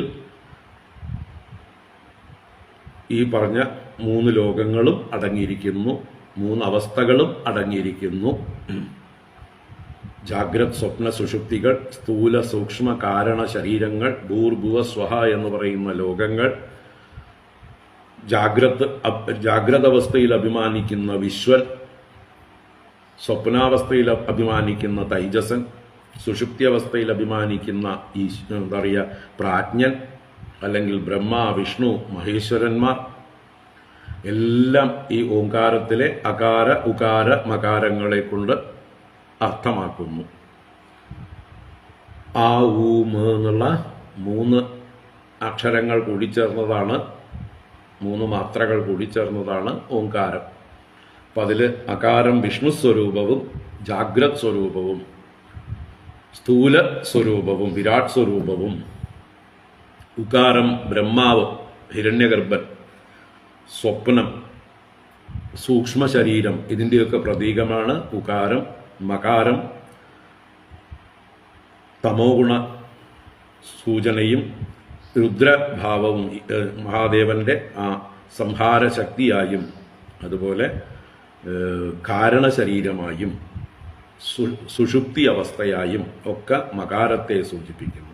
അങ്ങനെ ഈ ആ ഉ മ എന്നുള്ളതായിട്ടുള്ള ഈ 3 ശബ്ദങ്ങൾ 3 അക്ഷരങ്ങൾ ഈ പ്രപഞ്ചത്തെ മുഴുവൻ ഉൾക്കൊണ്ടിരിക്കുന്നു. അപ്പോൾ ആ ഓംകാര ധ്യാനത്തിലൂടെ ഇതിനെയൊക്കെ ധ്യാനിക്കേണ്ടതാണ്. ഇതെല്ലാം ആ ഓംകാരത്തിൽ അടങ്ങിയിരിക്കുന്നു. ആ ഓംകാരം പരബ്രഹ്മം തന്നെയാണ്. പരബ്രഹ്മത്തിൻ്റെ സാകാരവും നിരാകാരവുമായിട്ടുള്ള ഭാവമാണ് ഓംകാരം. ഒരേ സമയം അത് സാകാരവുമാണ്, അതേസമയം നിരാകാരവുമാണ്. എന്നുവെച്ചാൽ ഉമ്മറപ്പടിയിൽ നിൽക്കുന്ന ഒരാൾക്ക് അപ്പുറത്തേക്കും ഇപ്പുറത്തേക്കും കാണാവുന്നത് പോലെ ഈ പ്രപഞ്ചത്തിൻ്റെ ഉമ്മറപ്പടിയാണ് ഓംകാരം. പ്രപഞ്ചം ആദ്യം ഓംകാരമായി പ്രകടമാകുന്നു. പിന്നീട് ആ ഓംകാരത്തിൽ നിന്നാണ് ഈ നാനാത്വം മുഴുവൻ പുറത്തേക്ക് വരുന്നത്. അപ്പോൾ എന്താ പറയുക, നിരാകാരം എന്നുള്ളതായിട്ടുള്ള ബ്രഹ്മഭാവത്തെയും സാകാരമായിരിക്കുന്ന ഈ പ്രപഞ്ചത്തെയും രണ്ടിനെയും പ്രതീകവൽക്കരിച്ചിരിക്കുന്ന ഒരു ശബ്ദമാണ് പ്രണവം, ഓംകാരം. ഓംകാരത്തിൽ അടങ്ങാത്തതായിട്ട്, ഓംകാരം കൊണ്ട് ഉദ്ദേശിക്കാത്തതായിട്ട് ഒന്നുമില്ല. അതാണ് ഓംകാരത്തിൻ്റെ മഹിമ. ബ്രഹ്മത്തിൻ്റെ ഒരു ഭാവം തന്നെയാണ്. ബ്രഹ്മത്തെ തന്നെയാണ് ഓംകാരം ഉപാസിക്കുന്നതിലൂടെ നമ്മൾ ഉപാസിക്കുന്നത്. അപ്പോൾ ആ ഓംകാരത്തെ ധ്യാനിച്ചുകൊണ്ട്, ഓംകാരത്തിൻ്റെ പൊരുൾ ചിന്തിച്ചുകൊണ്ട്, അതാണ് ഇവിടെ ധനുസ്സായിട്ട് പറഞ്ഞിരിക്കുന്നത്, വില്ലായിട്ട് പറഞ്ഞ് ആ ഓംകാരമാകുന്ന വില്ലുപയോഗിച്ചുകൊണ്ട് ധനുർഹി തസ്യ പ്രണവം പഠന്തി ശരം തു ജീവം പരമേവ ലക്ഷ്യം. ജീവനെ ഇവിടെ ശരമാക്കാനും പറഞ്ഞു. മുമ്പ് ജീവനെ രഥത്തിൻ്റെ സ്വാമിയായിട്ട് പറഞ്ഞു. അത് മറ്റൊരു കൽപ്പനയാണ്. അവിടുന്ന് ഈ കൽപ്പനയിലേക്ക് വരുമ്പോൾ കൂടുതൽ നമ്മളെ ധ്യാനാത്മകമായ ഭാവത്തിലേക്ക് കൊണ്ടുവരികയാണ്. ഇത് മറ്റൊരു ഉപനിഷത്തിൻ്റെ മന്ത്രമാണ്. ആത്മാനം രതിനം വിദ്ധി എന്നത് കഠോപനിഷത്തിൽ പറഞ്ഞ കൽപ്പനയും ഇവിടെ ശരമായിട്ട് ആത്മാവിനെ ജീവനെ കൽപ്പിക്കുന്നത് മുണ്ടകോപനിഷത്തിന്റെ കൽപ്പനയുമാണ് എന്ന് പറഞ്ഞു. പ്രണവോ ധനു ശരോഹ്യാത്മാ ബ്രഹ്മതല്ലക്ഷ്യമുച്യത്തെ അപ്രമത്തേന വേദ്ധവ്യം ശരവത് തന്മയോ ഭവേത് എന്നുള്ള മുണ്ടകോപനിഷത്ത് മന്ത്രമാണ് ഇവിടെ പ്രമാണം. അതിനെയാണ് ഇവിടെ 2 വരികളെ കൊണ്ട് പറഞ്ഞിരിക്കുന്നത്. അപ്പോൾ ശരം അവനവനെ തന്നെ ഈ പ്രണവമാകുന്ന ധനുസിൽ ചേർത്തുവെച്ച് ബ്രഹ്മമാകുന്ന ലക്ഷ്യത്തിലേക്ക് തൊടുത്തുവിടണം. അപ്രമത്തേന വേദ്ധവ്യം, പ്രമാദം കൂടാതെ ജാഗ്രതയോടുകൂടെ നല്ലതുപോലെ ഗുരുക്കന്മാരിൽ നിന്നുള്ള ശ്രവണം ചെയ്തതും മനന നിധിധ്യാസനങ്ങൾ ചെയ്ത് ശുദ്ധമാക്കിയിരിക്കുന്ന ആ ബോധത്തോടു കൂടിയതായിട്ടുള്ള ആ ജീവനെ, ആത്മാവിനെ പരമാത്മാവിലേക്ക്, ബ്രഹ്മ എന്ന് പറഞ്ഞ ബ്രഹ്മതല്ലക്ഷ്യമുച്ചതേ, ആ പരമാത്മാവിനോട് ചേർത്ത് വയ്ക്കുന്ന തത്വമസ്യാദി മഹാവാക്യങ്ങളുടെ ലക്ഷ്യാർത്ഥമായിരിക്കുന്ന ആ അവസ്ഥയിലേക്ക് ചേർത്ത് വയ്ക്കുന്നതിനെയാണ് ഇവിടെ അസ്ത്രം തൊടുക്കുക എന്നതുകൊണ്ട് ഉദ്ദേശിച്ചിരിക്കുന്നത്. ഈ ജീവാത്മാവിനെ പരമാത്മാവുമായി മേളിപ്പിക്കുക, ഒന്ന് തന്നെയാണെന്ന് ഭാവിക്കുക, രണ്ടല്ല. ശരം ചെന്ന് ലക്ഷ്യത്തിൽ തറച്ച് ഒന്നായി തീരും പോലെ ശരവത് തന്മയോ ഭവേത്. ശരം എങ്ങനെയാണോ ലക്ഷ്യത്തിൽ തന്മയീഭവിക്കുന്നത്, ലക്ഷ്യം തന്നെയായി ചേരുന്നത്, അതുപോലെ ഈ ജീവൻ പരമാത്മാവുമായി ലയം പ്രാപിക്കേണ്ടതാണ്. പ്രണവ ധ്യാനത്തിലൂടെ എന്ന് ഇവിടെ ഉപനിഷത്ത് മന്ത്രങ്ങൾ തന്നെ മറ്റൊരു രീതിയിൽ ഭാഗവതം അവതരിപ്പിച്ചിരിക്കുന്നു. അപ്പോൾ ഇവിടെ അടുത്തടുത്ത 3 മന്ത്രങ്ങളിലൂടെ ബൃഹദാരണ്യകോപനിഷത്ത്, കഠോപനിഷത്ത്, മുണ്ടകോപനിഷത്ത്, വേണമെങ്കിൽ മാണ്ഡൂക്യോപനിഷത്ത് ഓങ്കാരത്തെ പറഞ്ഞതുകൊണ്ട് ഓങ്കാരത്തിൻ്റെ വ്യാഖ്യാനമാണ് മാണ്ഡൂക്യോപനിഷത്ത്. അപ്പം അത്രയും ഉപനിഷത്തുക്കളുടെ സാരം ഇവിടെ നാരദ മഹർഷി യുധിഷ്ഠിരന് ഉപദേശിച്ചു. ഇനിയും തുടരുന്നു ഉപദേശം.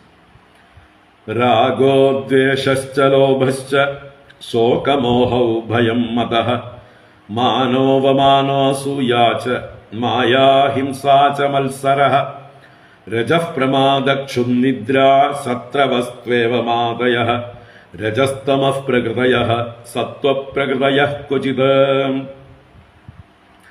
രാഗോദ്വേഷശ്ച ലോഭശ്ച ശോകമോഹൗ ഭയം മതഃ മാനോവമാനോऽസൂയാ ച മായാ ഹിംസാ ച മത്സരഃ രജഃ പ്രമാദക്ഷുന്നിദ്രാ സത്രവസ്ത്വേവ മാദയഃ രജസ്തമഃ പ്രകൃതയഃ സത്വപ്രകൃതയഃ ക്വചിത്.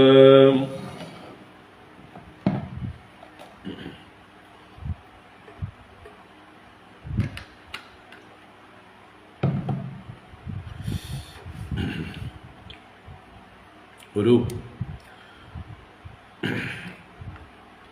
രഥി അഥവാ രഥത്തിലിരിക്കുന്ന ഒരു രാജാവ് ഒരു സാമ്രാജ്യം സ്വന്തമാക്കാനായിക്കൊണ്ട് വെട്ടിപ്പിടിക്കാനായിക്കൊണ്ട് രഥത്തിൽ അമ്പും വില്ലുമായി യുദ്ധം ചെയ്യാൻ ഒരുങ്ങുമ്പോൾ തനിക്കും താൻ ഉദ്ദേശിക്കുന്ന ലക്ഷ്യത്തിനും നടുവിൽ തടസ്സമായിട്ട്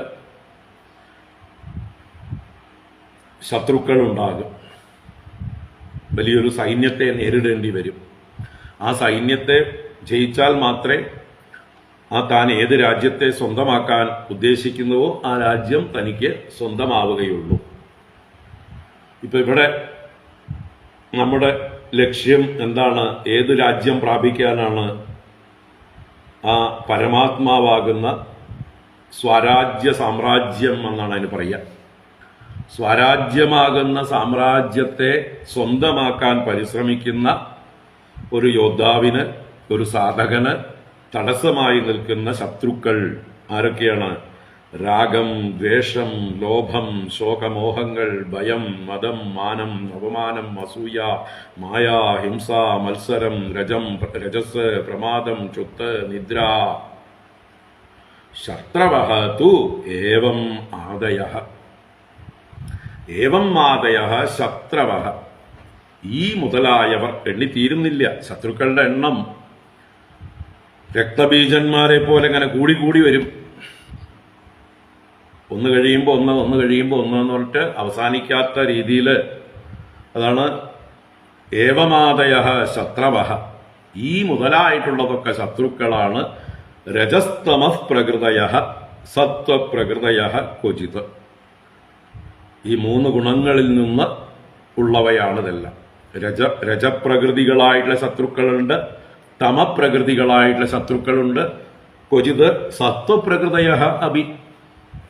സത്വപ്രകൃതികളായിരിക്കുന്ന ശത്രുക്കളും ഉണ്ട്. നമ്മളെ പിന്നിൽ നിന്ന് വിളിക്കുന്ന ചില ആൾക്കാരുണ്ടാവും അല്ലേ? നമ്മൾ യുദ്ധത്തിന് പോകുമ്പോൾ നമ്മളെ അതിന് പോകണ്ട എന്ന് പറഞ്ഞ് പിന്തിരിപ്പിക്കുന്ന നമ്മുടെ ബന്ധുക്കളുണ്ട്. അതൊക്കെ സത്വപ്രകൃതികളായിട്ടുള്ള ശത്രുക്കളാണ്. നമുക്ക് വേണ്ടപ്പെട്ടവരാണ്. നമ്മളോടുള്ള എന്താ പറയുക, സ്നേഹം കൊണ്ട്, മമത കൊണ്ടൊക്കെയാണ് നമ്മളെ വിളിക്കുന്നത്. പക്ഷെ അവരും തടസ്സമാണ്. എന്തിന്? നമ്മുടെ ഈ വലിയൊരു സാമ്രാജ്യപ്രാപ്തിക്ക്. അതുകൊണ്ട് അവരെയും എന്താ പറയുക, കീഴ്പ്പെടുത്തണം. അവരുടെ വാക്കും കേൾക്കാതെ നമ്മളെ പിന്നിൽ നിന്ന് വിളിക്കുന്നവരെ പോലും അവഗണിച്ചുകൊണ്ട് വേണം ഈ ലക്ഷ്യത്തിലേക്ക് പോകാൻ. അപ്പൊ ഇങ്ങനെ 3 ഗുണങ്ങളും തടസ്സമാണ്. 3 ഗുണങ്ങളിൽ നിന്നുണ്ടാകുന്ന ശത്രുക്കളെയാണ് ഇവിടെ ചുരുക്കി പറഞ്ഞിരിക്കുന്നത്.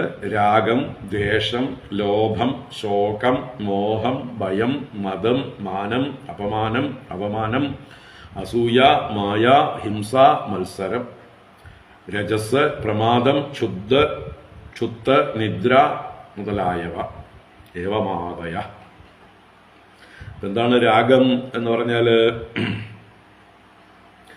നമുക്ക് സുഖം തരുന്ന വസ്തുക്കളോടുള്ള നമ്മുടെ മനസ്സിൻ്റെ അനുകൂല ഭാവം, ആഭിമുഖ്യം, കൊള്ളാം എന്ന് പറഞ്ഞ് അതിനോടൊരു ആസക്തി, സംഘം, അറ്റാച്ച്മെന്റ്, അതിനെയാണ് രാഗം എന്ന് പറയുന്നത്. അപ്പോൾ അത് നമുക്ക് ലക്ഷ്യം പ്രാപിക്കുന്നതിന് തടസ്സമാണ്.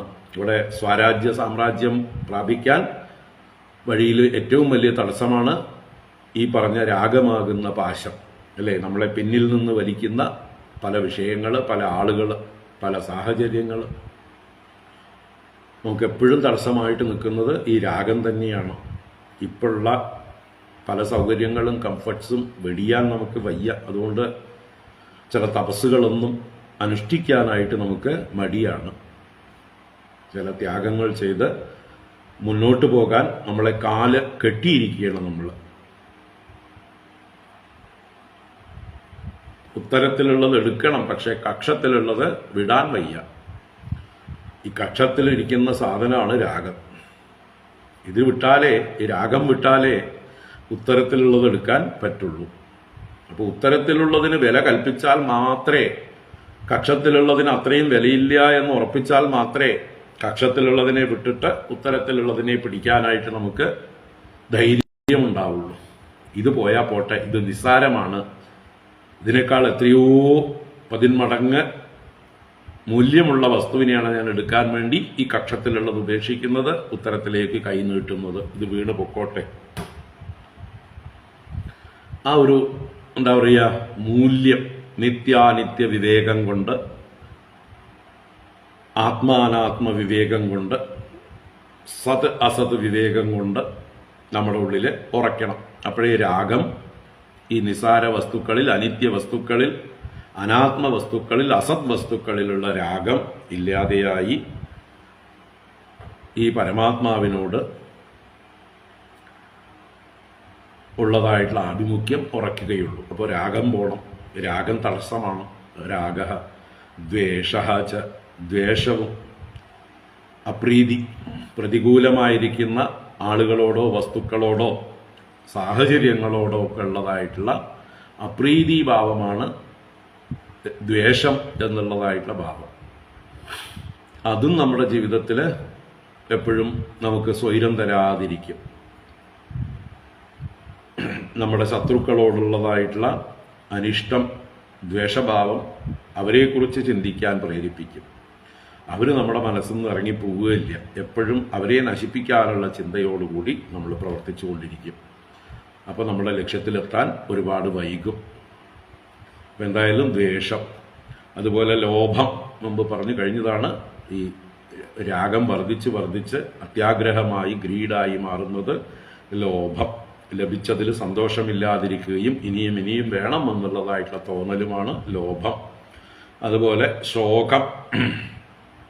ശോകം നമ്മൾക്ക് പ്രിയപ്പെട്ട വസ്തുക്കൾ നഷ്ടപ്പെട്ടു പോകുമ്പോഴുണ്ടാകുന്ന ദുഃഖം, അതിനെയാണ് ശോകം എന്ന് പറയുന്നത്. ഇന്ന് വരെ കയ്യിലുണ്ടായിരുന്നു, കിട്ടിയതായിരുന്നു, പക്ഷേ കൈവിട്ടു പോയി, അനുഭവിക്കാൻ പറ്റിയില്ല, അല്ലെങ്കിൽ കൂടുതൽ കാലം കൂടെ ഉണ്ടാവാൻ പറ്റിയില്ല, അത് നഷ്ടപ്പെട്ടു പോയി. അപ്പോൾ അത് ദുഃഖമായിട്ട് മാറുന്നു. അപ്പോൾ വ്യക്തികളാവാം, വസ്തുക്കളാവാം, സ്ഥാനമാനങ്ങളാവാം, പലതും നമുക്ക് നഷ്ടപ്പെട്ടു പോകുമ്പോൾ നമ്മൾ അനുഭവിക്കുന്ന ഡിപ്രഷൻ, ശോകം. അതുപോലെ മോഹം എന്ന് പറഞ്ഞാൽ മൂഢത തന്നെയാണ്, വിവേകരാഹിത്യമാണ്. കാര്യങ്ങളെ വേർതിരിച്ചറിയാനുള്ള കഴിവ് നഷ്ടപ്പെടുന്നു, അവിവേകങ്ങൾ പ്രവർത്തിക്കുന്നു, തെറ്റിദ്ധാരണകൾ ഉണ്ടാകുന്നു. ഇതൊക്കെ മോഹം. അപ്പോൾ ഇതും തടസ്സമാണ്. ആത്മജ്ഞാനം നേടാൻ, ആ ലക്ഷ്യത്തിലേക്ക് എത്താനുള്ള തടസ്സമാണ് ഈ പറഞ്ഞ ശോകവും മോഹവും.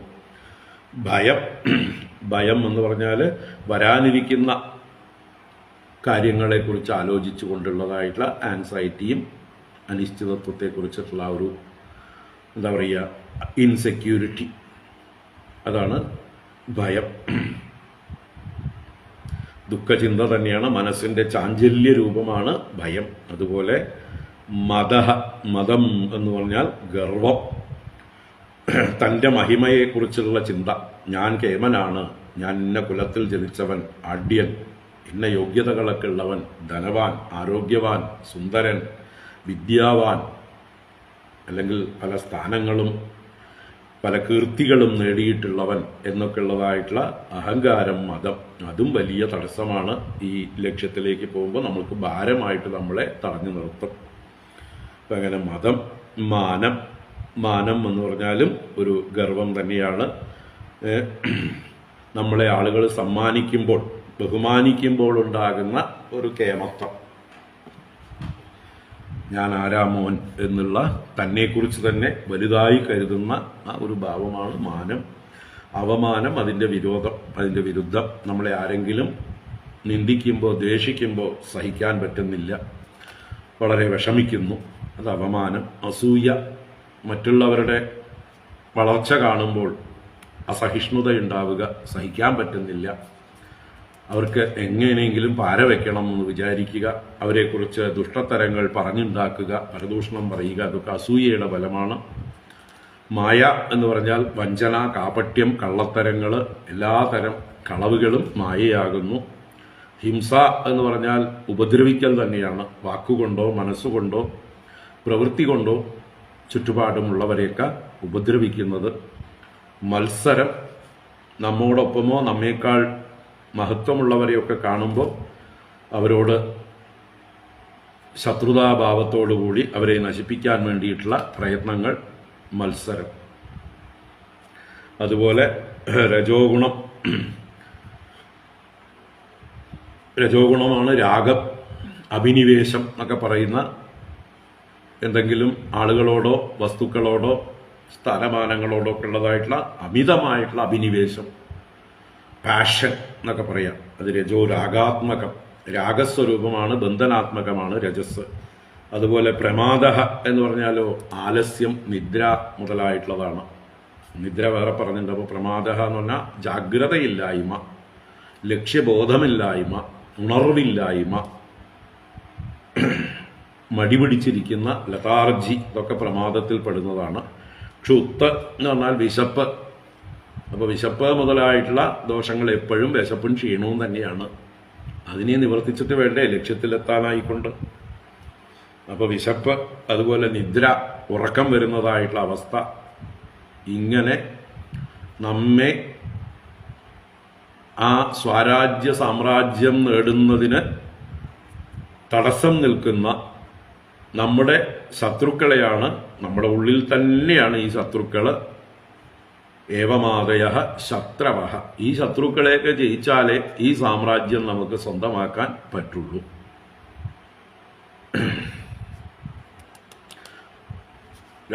ശങ്കരാചാര്യർ വിവേക ചൂടാമണിയിൽ പറയും,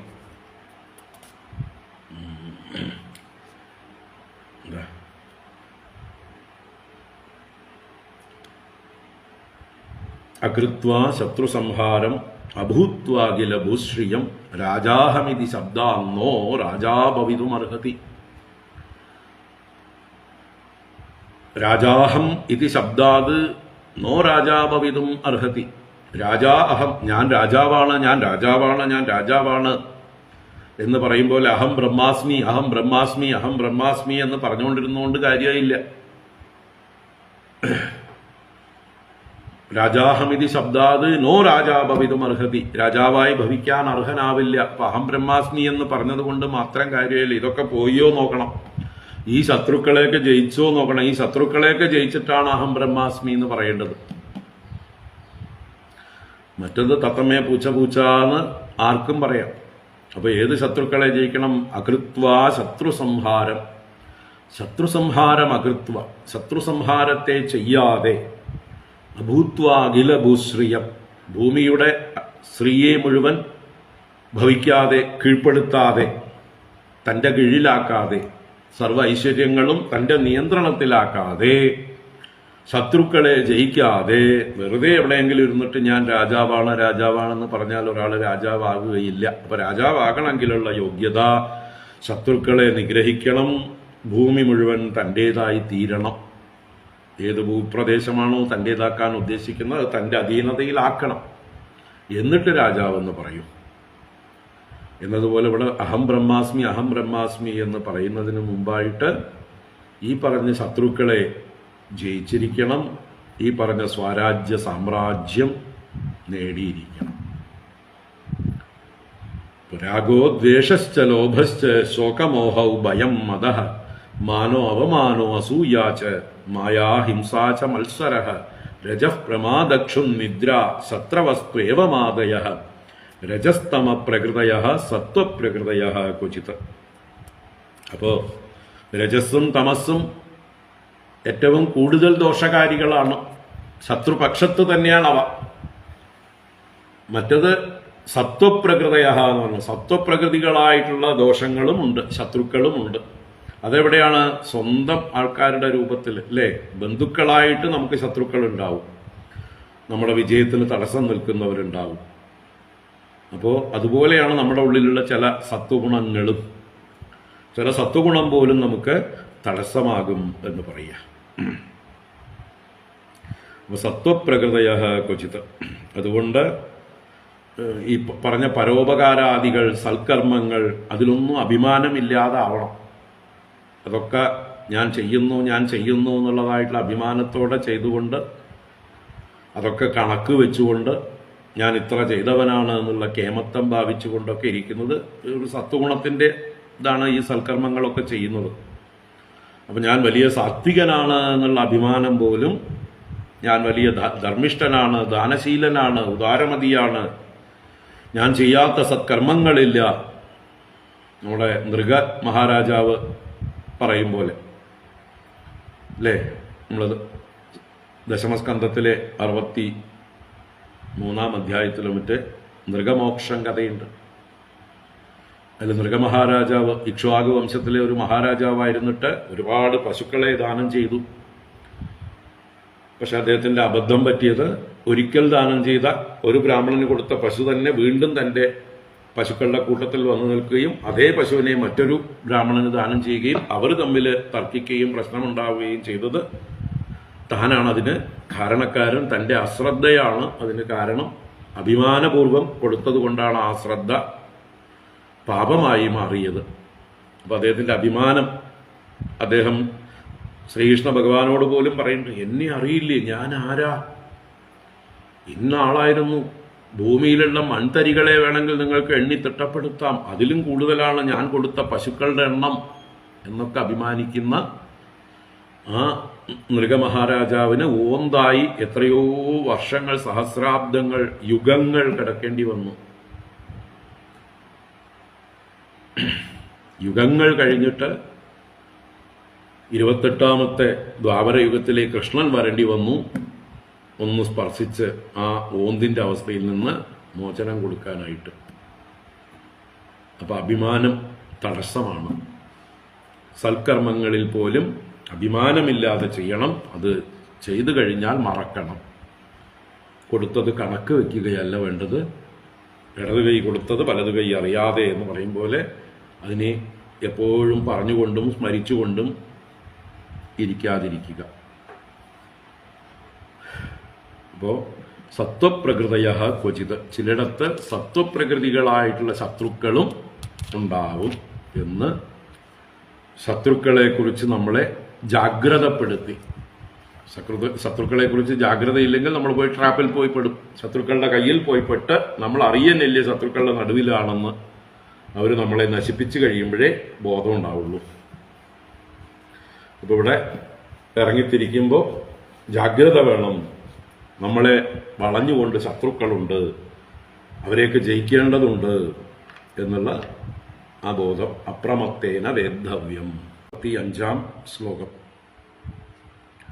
യാവൻമൃകായ രഥമാത്മവശോപകൽപ്പം ദത്തേ ഗരിഷ്ഠചരണാർച്ചനയാ നിശാതം ജ്ഞാനാസ്യമച്യുതബലോദതസ്തശത്രുഃ സ്വാരാജ്യതുഷ്ട ഉപശാന്ത ഇദം വിജഹ്യാത് നോ ചേത് പ്രമത്തം അസദിന്ദ്രിയവാജിസൂതാഃ നീത്വോത്പദം വിഷയദസ്യുഷു നിക്ഷിപന്തി തേദസ്യവ ഹയസൂതമമും തമോന്ധേ സംസാരകൂപ ഉരുമൃത്യുഭയേ ക്ഷിപന്തി. 2 ശ്ലോകങ്ങളിലൂടെ നമ്മുടെ കർത്തവ്യതയെ ജാഗ്രതപ്പെടുത്തുകയാണ് വീണ്ടും. യാവത് നൃകായരഥം ആത്മവശോപകൽപ്പം ദത്തേ. യാവത് എപ്പോഴാണോ, എത്ര കാലമാണോ, നൃകായ രഥം, നൃകായമാകുന്ന രഥം, മനുഷ്യ ശരീരമാകുന്ന രഥം, ആത്മവശോപകൽപ്പം, ആത്മവശം, അവനവന്റെ നിയന്ത്രണത്തിലിരിക്കുമ്പോൾ, സ്വാധീനത്തിലിരിക്കുമ്പോൾ, ഉപകൽപ്പം, ഉപകൽപ്പം എന്ന് പറഞ്ഞാല് സാമർഥ്യമുള്ളപ്പോൾ എന്തൊക്കെ ചെയ്യാൻ, ആധ്യാത്മികമായിട്ടുള്ള ഈ സാധനകളൊക്കെ ചെയ്യാൻ സാമർഥ്യമുള്ളപ്പോൾ. അപ്പോ ആത്മവശോപകൽപ്പം എന്ന് പറഞ്ഞാല് ആധ്യാത്മിക സാധനകളൊക്കെ വയസ്സുകാലത്തല്ല ചെയ്യേണ്ടത് എന്ന് താല്പര്യം. ശരീരം ഒന്നിനും കൊള്ളാതായിട്ട് അല്ലെ, രഥത്തിന്റെ ചക്രങ്ങളൊക്കെ, അതിന്റെ ആരങ്ങളൊക്കെ ഒടിഞ്ഞ്, ആക്സില് ഒടിഞ്ഞ്, അതിലെ നുഖങ്ങളൊന്നും മര്യാദയ്ക്ക് കുതിരകളെ കെട്ടാൻ വയ്യാതെയായി, കയറൊക്കെ ദ്രവിച്ച്, അതിലെ നട്ടും ബോൾട്ടും ഒക്കെ ലൂസായി, ഈ വണ്ടി കൊണ്ട് യാത്ര ചെയ്യാൻ പറ്റുമോ? കുതിരവണ്ടി, രഥം കണ്ടം ചെയ്യാനുള്ള അവസ്ഥയിലാണോ നിങ്ങൾ യാത്ര ആരംഭിക്കുക? നല്ല അവസ്ഥയിലുണ്ടായിരുന്നപ്പോൾ അതിനെ പെയിന്റൊക്കെ അടിച്ച് ഡെക്കറേഷനൊക്കെ ചെയ്ത് ശുശ്രൂഷിച്ച് ഷോ കേസിൽ വെക്കും പോലെ വെച്ചോണ്ടിരുന്നു. ഒരു യാത്രയും ചെയ്തില്ല, ഒരു ഉപയോഗവും ചെയ്തില്ല. എന്നിട്ട് അത് ഇരുന്നിരുന്നിരുന്ന് കാലം കൊണ്ട് ദ്രവിച്ച് അതിന്റെ ഓരോരോ ഭാഗങ്ങൾ തുരുമ്പെടുത്ത് ചതല് പിടിച്ച് ഒക്കെ പറഞ്ഞ പോലെ കേടുവന്ന് കൊള്ളാതെയാകുമ്പോഴാണ് യാത്ര ആരംഭിക്കുന്നത്. ശരിയാണോ, ന്യായമാണോ, മര്യാദയാണോ, വിവരമുണ്ടോ ഇങ്ങനെയുള്ളവർക്ക്? അപ്പൊ അതുകൊണ്ട് വണ്ടി പുതിയതായിരിക്കുമ്പോൾ, നല്ല കണ്ടീഷനായിരിക്കുമ്പോൾ വേണം അതിനെ നമുക്ക് നിയന്ത്രിക്കാൻ പറ്റും എന്നുള്ള ആ ഒരു ഭാവത്തിലിരിക്കുമ്പോൾ വേണം അതിനെ ഉപയോഗിക്കാൻ. മറ്റത് ബ്രേക്കില്ലാത്ത വണ്ടിയും കൊണ്ടുപോയാൽ നമുക്ക് നിയന്ത്രിക്കാൻ പറ്റുമോ? എവിടെയെങ്കിലുമൊക്കെ ചെന്ന് പതിക്കും. അപ്പൊ അതാണ് യാവത്, എപ്പോഴാണോ നൃകായ രഥം, മനുഷ്യ ശരീരമാകുന്ന രഥം, ആത്മവശോപകൽപ്പം ദത്തേ. ദത്തേ എന്ന് പറഞ്ഞാൽ ധരിക്കുന്നത്, അവനവന്റെ വശത്തും, ഉപകൽപ്പം എന്ന് പറഞ്ഞാൽ സാമർഥ്യമുള്ളതുമായി ധരിച്ചിരിക്കുന്നത്. അപ്പോൾ എന്ത് ചെയ്യണം? ഗരിഷ്ഠചരണാർച്ചനയാ നിഷാദം ജ്ഞാനാസിം അച്യുതബലഃ ദദതഃ അസ്തശത്രുഃ സ്വരാജ്യതുഷ്ടഃ ഉപശാന്തഃ ഇദം വിജഹ്യാത്. അപ്പോ ഇതം വിജഹ്യാത് എന്ന് പറഞ്ഞാൽ ഇതിനെ ജയിക്കണം, ഇതിനെ ഉപേക്ഷിക്കണം എന്നാണ്. ഏതിനെ ഉപേക്ഷിക്കണം? യാത്ര കഴിഞ്ഞാൽ വാഹനത്തെ ഉപേക്ഷിക്കും പോലെ ലക്ഷ്യത്തിലെത്തിക്കഴിഞ്ഞാൽ ഈ വാഹനത്തെ, ഈ ശരീരമാകുന്ന രഥത്തെ വിജഹ്യാത്. അപ്പൊ എങ്ങനെയായിട്ട്? ഗരിഷ്ഠ ചരണാർച്ചനയാ നിഷാദം ജ്ഞാനാസിം ദദതഃ. ജ്ഞാനാസി, ജ്ഞാനാസി എന്ന് പറഞ്ഞാൽ ജ്ഞാനമാകുന്ന വാള്. അതെങ്ങനെ? നിശാതം എന്ന് പറഞ്ഞു, മൂർച്ചയേറിയ ജ്ഞാനമാകുന്ന വാള് ദദതഃ, ധരിക്കുന്നവനായിട്ട്. എങ്ങനെയാണ് വാള്, മൂർച്ചയേറിയ വാള് ലഭിക്കുക? ജ്ഞാനമാകുന്ന വാള് മൂർച്ചയാക്കുന്നത് എങ്ങനെയാണ്? ഗരിഷ്ഠ ചരണാർച്ചനയാ, ഗരിഷ്ഠന്മാരുടെ ചരണങ്ങളെ അർച്ചിച്ചിട്ട്. ഗരിഷ്ഠന്മാരെന്ന് പറഞ്ഞാൽ ആരാ? ഗുരുക്കന്മാര്, നമ്മളെക്കാൾ ശ്രേഷ്ഠന്മാര്, അറിവുള്ളവർ, ഗുരുത്വമേറിയവർ, ഗരിഷ്ഠന്മാർ, വലിയവർ എന്നാണ് ഗരിഷ്ഠൻ ശബ്ദത്തിനർത്ഥം. അപ്പൊ നമ്മളെക്കാൾ അറിവുള്ളവരായ ഗുരുക്കന്മാരുടെ ചരണാർച്ചനയാ, പാദസേവയാ, ഗുരു ശുശ്രൂഷയാ, ഈ നമ്മുടെ ബുദ്ധിയാകുന്ന, ധിഷണയാകുന്ന, ഇവിടെ വാളായിട്ട് പറഞ്ഞിരിക്കണു ആ സാമർത്ഥ്യം, നമ്മുടെ വിസ്ഡം, വിവേകമാകുന്ന, ജ്ഞാനമാകുന്ന വാളിനെ നിശാതമാക്കിയിട്ട്, മൂർച്ച ഉള്ളതാക്കി തീർത്തിട്ട്, ഷാർപ്പാക്കിയിട്ട് ആ ജ്ഞാനാസി ധരിക്കുന്നവനായി ദദത് അസ്തശത്രു. ദദത് അസ്തശത്രു, ദദതസ്തശത്രു. അസ്തശത്രു എന്ന് പറഞ്ഞാൽ അസ്തമിച്ച ശത്രുക്കളോട് കൂടിയവൻ.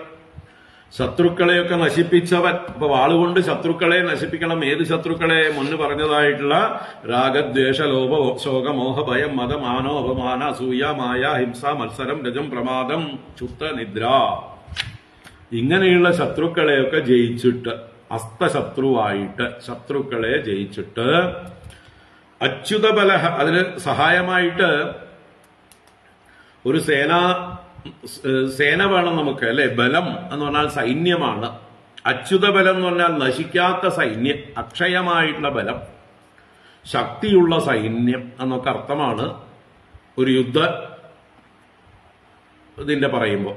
യുദ്ധത്തിന് പോകുന്ന ഒരു രാജാവിന് അദ്ദേഹത്തിന്റെ കൂടെയുള്ളതായിട്ടുള്ള ബലം, സൈന്യം അച്യുതമായിരിക്കണം, നശിക്കാത്തതായിരിക്കണം, ശക്തിയുള്ളവരായിരിക്കണം, വീണുപോകുന്നവരാവരുത്.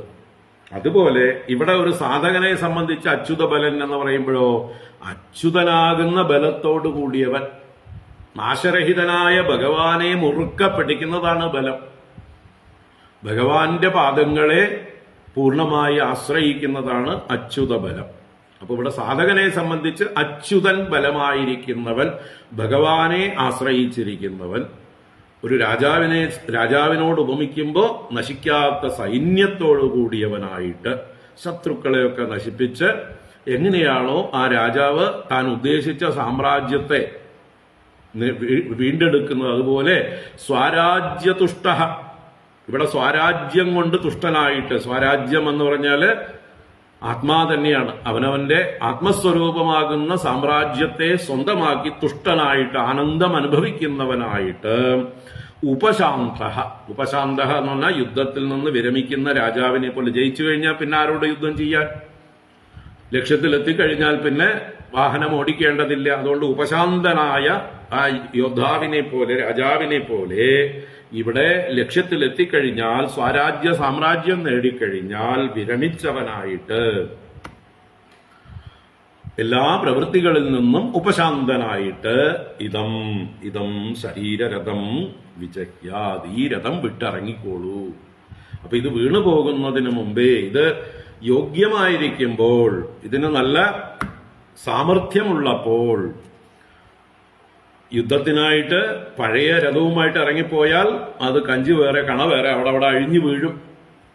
യുദ്ധരംഗത്ത് എന്താ പറയുക, നല്ല പരവതാനി വിരിച്ചൊന്നും വെച്ചിട്ടുണ്ടാവില്ല. കുണ്ടും കുഴിയുമാർന്ന രണഭൂമിയിൽ ഈ രഥം ഓടിക്കൊണ്ടിരിക്കുമ്പോൾ അതിന്റെ ഓരോ ഭാഗങ്ങൾ പാർട്ടായിട്ട് ഒടിഞ്ഞു വീണ് രഥം മുന്നോട്ട് പോകാതെയാവും.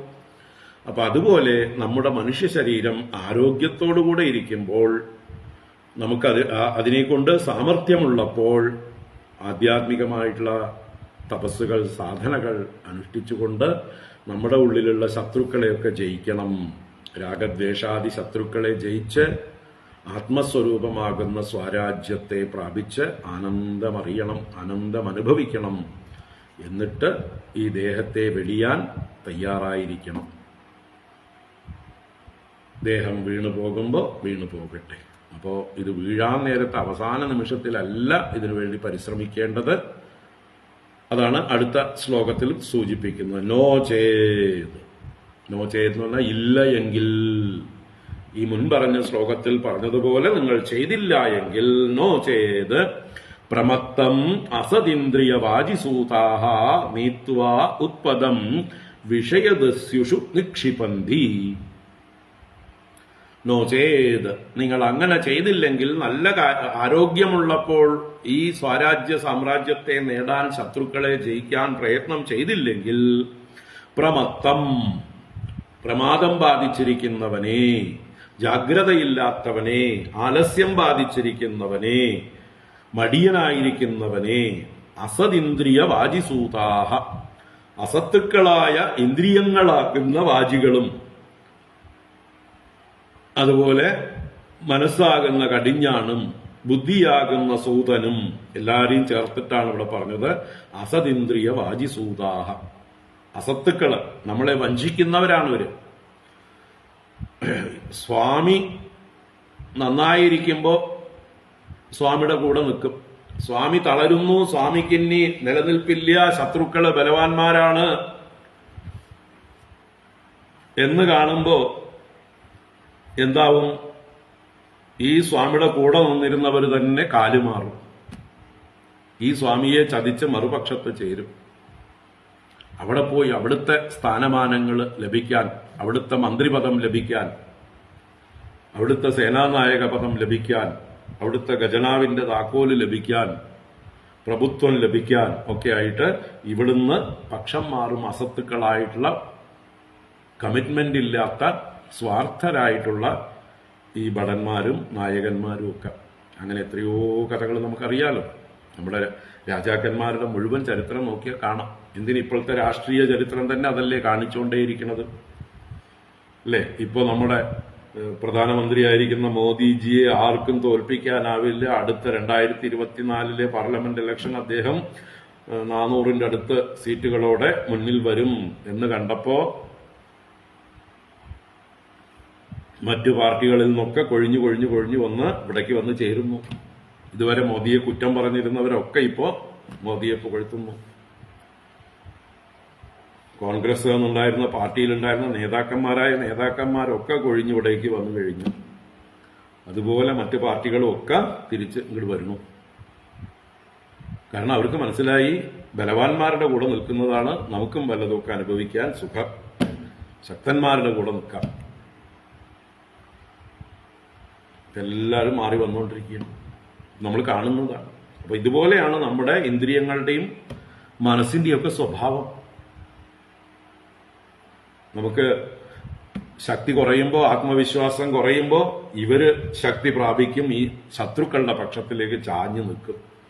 നമ്മളെ തളർത്താനും തകർത്താനും നശിപ്പിക്കാനും ഈ ഇന്ദ്രിയങ്ങളും മനസ്സും ശത്രുപക്ഷത്തേക്ക് ചേർന്ന് നിൽക്കും. അതാണ് പ്രമത്തം അസതിന്ദ്രിയ വാജിസൂതാഹ. അസത്തുക്കളായ ഇന്ദ്രിയങ്ങളും കുതിരകളും സൂതന്മാരും. ഇന്ദ്രിയങ്ങളാകുന്ന വാജികൾ, ഇന്ദ്രിയവാജി. അടക്കമില്ലാത്ത കുതിരകളാണെങ്കിൽ 5 കുതിരകൾ 5 വഴിക്ക് വലിച്ചു കൊണ്ടുപോയാൽ ഈ തേരിന്റെ ഗതി എന്താവും? പരിചയമില്ലാത്ത സാരഥിയാണെങ്കിൽ അയാൾക്ക് ഇതിനെ നിയന്ത്രിക്കാനും ആവില്ല. അപ്പൊ നല്ല പരിശീലനം കിട്ടി പരിചയമുള്ളവനായിരിക്കണം സാരഥി.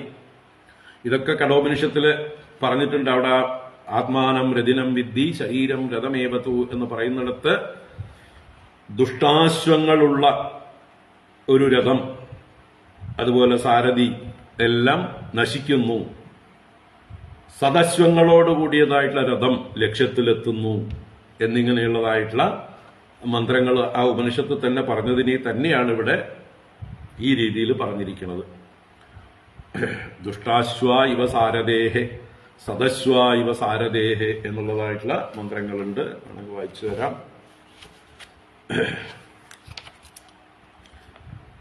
ഇന്ദ്രിയാണി ഹയാനാഹു എന്നുള്ള മന്ത്രം കഴിഞ്ഞിട്ട് അടുത്ത മന്ത്രം തന്നെ പറയണ യസ്തു അവിജ്ഞാനവാൻ ഭവതി അയുക്തേന മനസാ സദാ തസ്യേന്ദ്രിയാണ്യവശ്യാനി ദുഷ്ടാശ്വ ഇവ സാരഥേഹേ.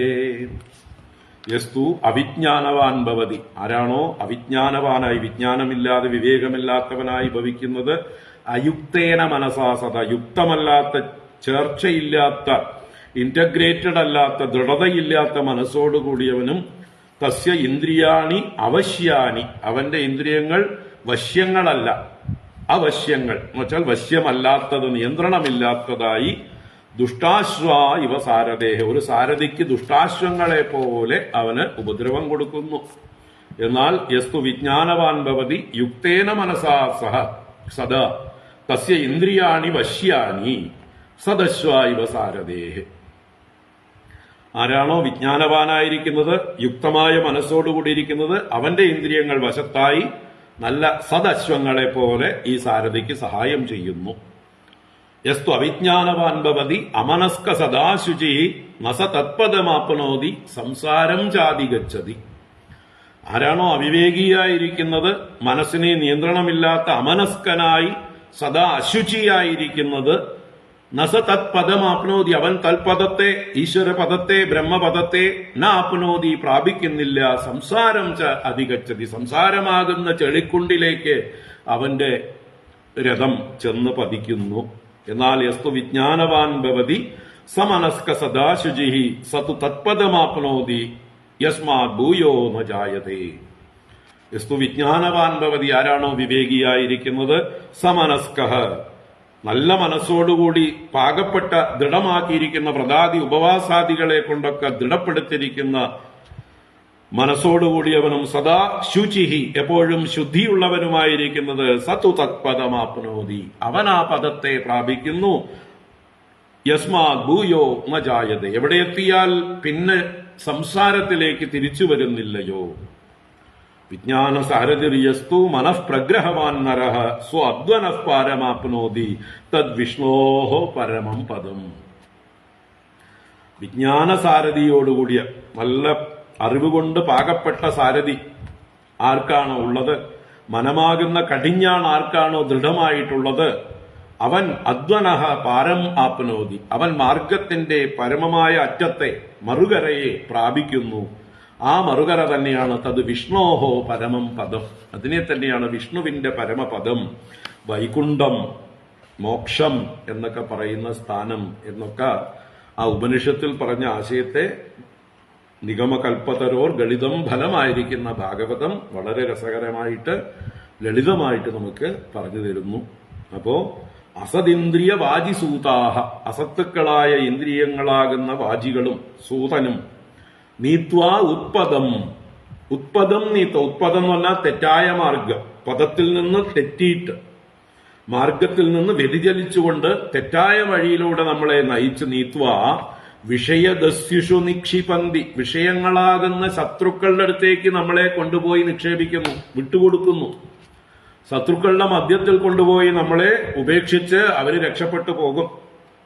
എന്നിട്ടോ തേ ദസ്യവഹ ആ ശത്രുക്കൾ, വിഷയങ്ങളാകുന്ന ശത്രുക്കൾ സ ഹയസൂതം ഹയത്തോടും സൂതത്തോടും കൂടിയ ഇവനെ, കുതിരകളോടും സാരഥിയോടും കൂടിയ ഇവനെ തമോന്തേ സംസാരകൂപേ ഒരു മൃത്യുഭയേ ക്ഷിപന്തി.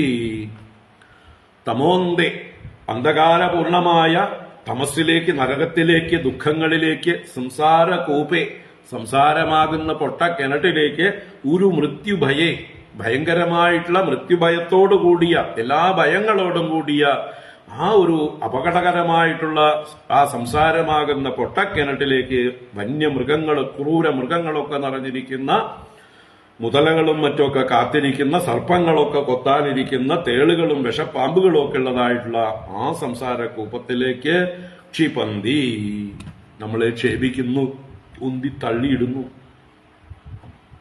ഈ ശത്രുക്കളൊക്കെ കൂടി നമ്മളെ ഈ പൊട്ടക്കിണറ്റിലേക്ക് പതിപ്പിക്കുന്നു. അതുകൊണ്ട് ഈ ശത്രുക്കളുടെ കയ്യിൽ പെടാതിരിക്കാൻ നമ്മുടെ വിശ്വസ്തരായ സാരഥിയും നല്ല ബലമുള്ള കടിഞ്ഞാണും അടക്കമുള്ള കുതിരകളും ആർജിക്കണം. ആദ്യം അവനവന്റെ ബലമുള്ളപ്പോഴായിരിക്കണം ഇതിനൊക്കെ പരിശ്രമിക്കേണ്ടത്.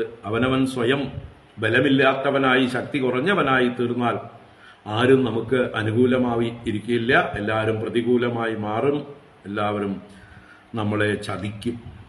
അപ്പൊ അതുകൊണ്ട് എപ്പോഴാണോ മനുഷ്യ ശരീരം നല്ല ആരോഗ്യത്തോടെ ഇരിക്കുന്നത്, എല്ലാറ്റിനും സാമർഥ്യമുള്ളതായിരിക്കുന്നത്, അവനവന്റെ നിയന്ത്രണത്തിലിരിക്കുന്നത്, കയ്യും കാലും കണ്ണും മൂക്കൊക്കെ വിളിച്ച വഴിക്ക് വരുന്നത്, അപ്പോഴാണ് ഗുരു ശുശ്രൂഷ ചെയ്ത് ഗരിഷ്ഠ ചരണാർച്ചനയാ വിഷാദം ജ്ഞാനാസിം ദദത് മൂർച്ചയേറിയ ജ്ഞാനമാകുന്ന വാളിനെ ധരിച്ചുകൊണ്ട് അച്യുതനാകുന്ന ബലത്തോടു കൂടിയവനായി ശത്രുക്കളെ മുഴുവൻ നശിപ്പിച്ച് സ്വരാജ്യം പ്രാപിച്ച് സന്തുഷ്ടനായി പിന്നീട് എല്ലാ യുദ്ധങ്ങളിൽ നിന്നും ഉപശാന്തനായി ഈ രഥത്തിൽ നിന്ന് ഇറങ്ങണം. അതാണ് ഇവിടുത്തെ ആശയം. നമുക്ക് ബാക്കി അടുത്ത ക്ലാസ്സിൽ തുടരാം. 3 ദിവസം ക്ലാസ് ഉണ്ടാവില്ല. നാളെയും മറ്റന്നാളും നാലാം ഇവിടുന്ന് ദൂരെ അങ്ങാടിപ്പുറം, പെരിന്തൽമണ്ണ അങ്ങാടിപ്പുറത്ത് തളി മഹാദേവ ക്ഷേത്രത്തിൽ അവിടുത്തെ കുംഭാഭിഷേകമോ പുനഃപ്രതിഷ്ഠയോ എന്തൊക്കെയോ ഉത്സവങ്ങൾ നടക്കുന്നുണ്ട്. അതിൻ്റെ പരിപാടികളുടെ ഉദ്ഘാടനം നാളെ വൈകുന്നേരം, മറ്റന്നാൾ രാവിലെയും നാലാം രാവിലെയും പ്രഭാഷണങ്ങളുണ്ട്. 3 ദിവസത്തെ പരിപാടിയാണ്. അതിൻ്റെ ഇടയിൽ പാലക്കാട് വൈകുന്നേരങ്ങളിൽ എത്തുകയും വേണം. പാലക്കാടും പരിപാടിയുണ്ട്. അപ്പം ഇങ്ങനെ 2 ദിവസം അങ്ങോട്ടും ഇങ്ങോട്ടും ഷട്ടൽ അടിക്കലായിരിക്കും. സമയമില്ല. പിന്നെ അതൊന്നും ഞാൻ ലൈവൊന്നും കൊടുക്കാൻ പോകുന്നില്ല. കാരണം എല്ലാം വൺമാൻ ഷോ ആണ്. ഒറ്റയ്ക്കിതൊന്നും ചെയ്യാൻ വയ്യ. അവന് ആചാര്യൻ തന്നെ ഇതൊക്കെ ചെയ്തുകൊണ്ടിരിക്കുക എന്ന മഹാ നാണക്കേടാണ്. അതുകൊണ്ട് അതൊന്നും മെനക്കെടുന്നില്ല. നമുക്കിവിടെ ഇരുന്ന് സമാധാനമായിട്ട് നമ്മുടെ ക്ലാസ്സുകൾ കാണാം. ഹരിയോ. അപ്പോൾ 27-ാം തീയതി വരെയാണ് പരിപാടി. 28-ാം തീയതി കാണാം. ഓം കായേന വാചാ മനസേന്ദ്രിയൈർവാ ബുദ്ധ്യാത്മനാ വാ പ്രകൃതേ സ്വഭാവാത് കരോമി യദ്യത് സകലം പരസ്മൈ നാരായണായേതി സമർപ്പയാമി. ഓം ശാന്തി ശാന്തി ശാന്തി.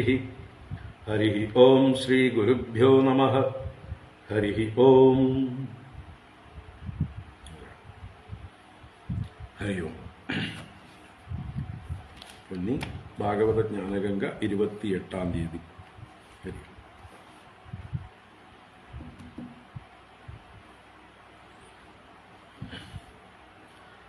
പെരിന്തൽമണ്ണ മലപ്പുറം ഭാഗത്തുള്ളവർക്ക് അങ്ങാടിപ്പുറം തളി ക്ഷേത്രത്തിൽ വന്നാൽ കാണാം. നാളെ വൈകുന്നേരം 5 മണി മുതൽക്കും 26-ഉം 27-ഉം രാവിലെ 10:30 മുതൽ 12 വരയ്ക്കും ആണ് പരിപാടി. ഹരി ഓം.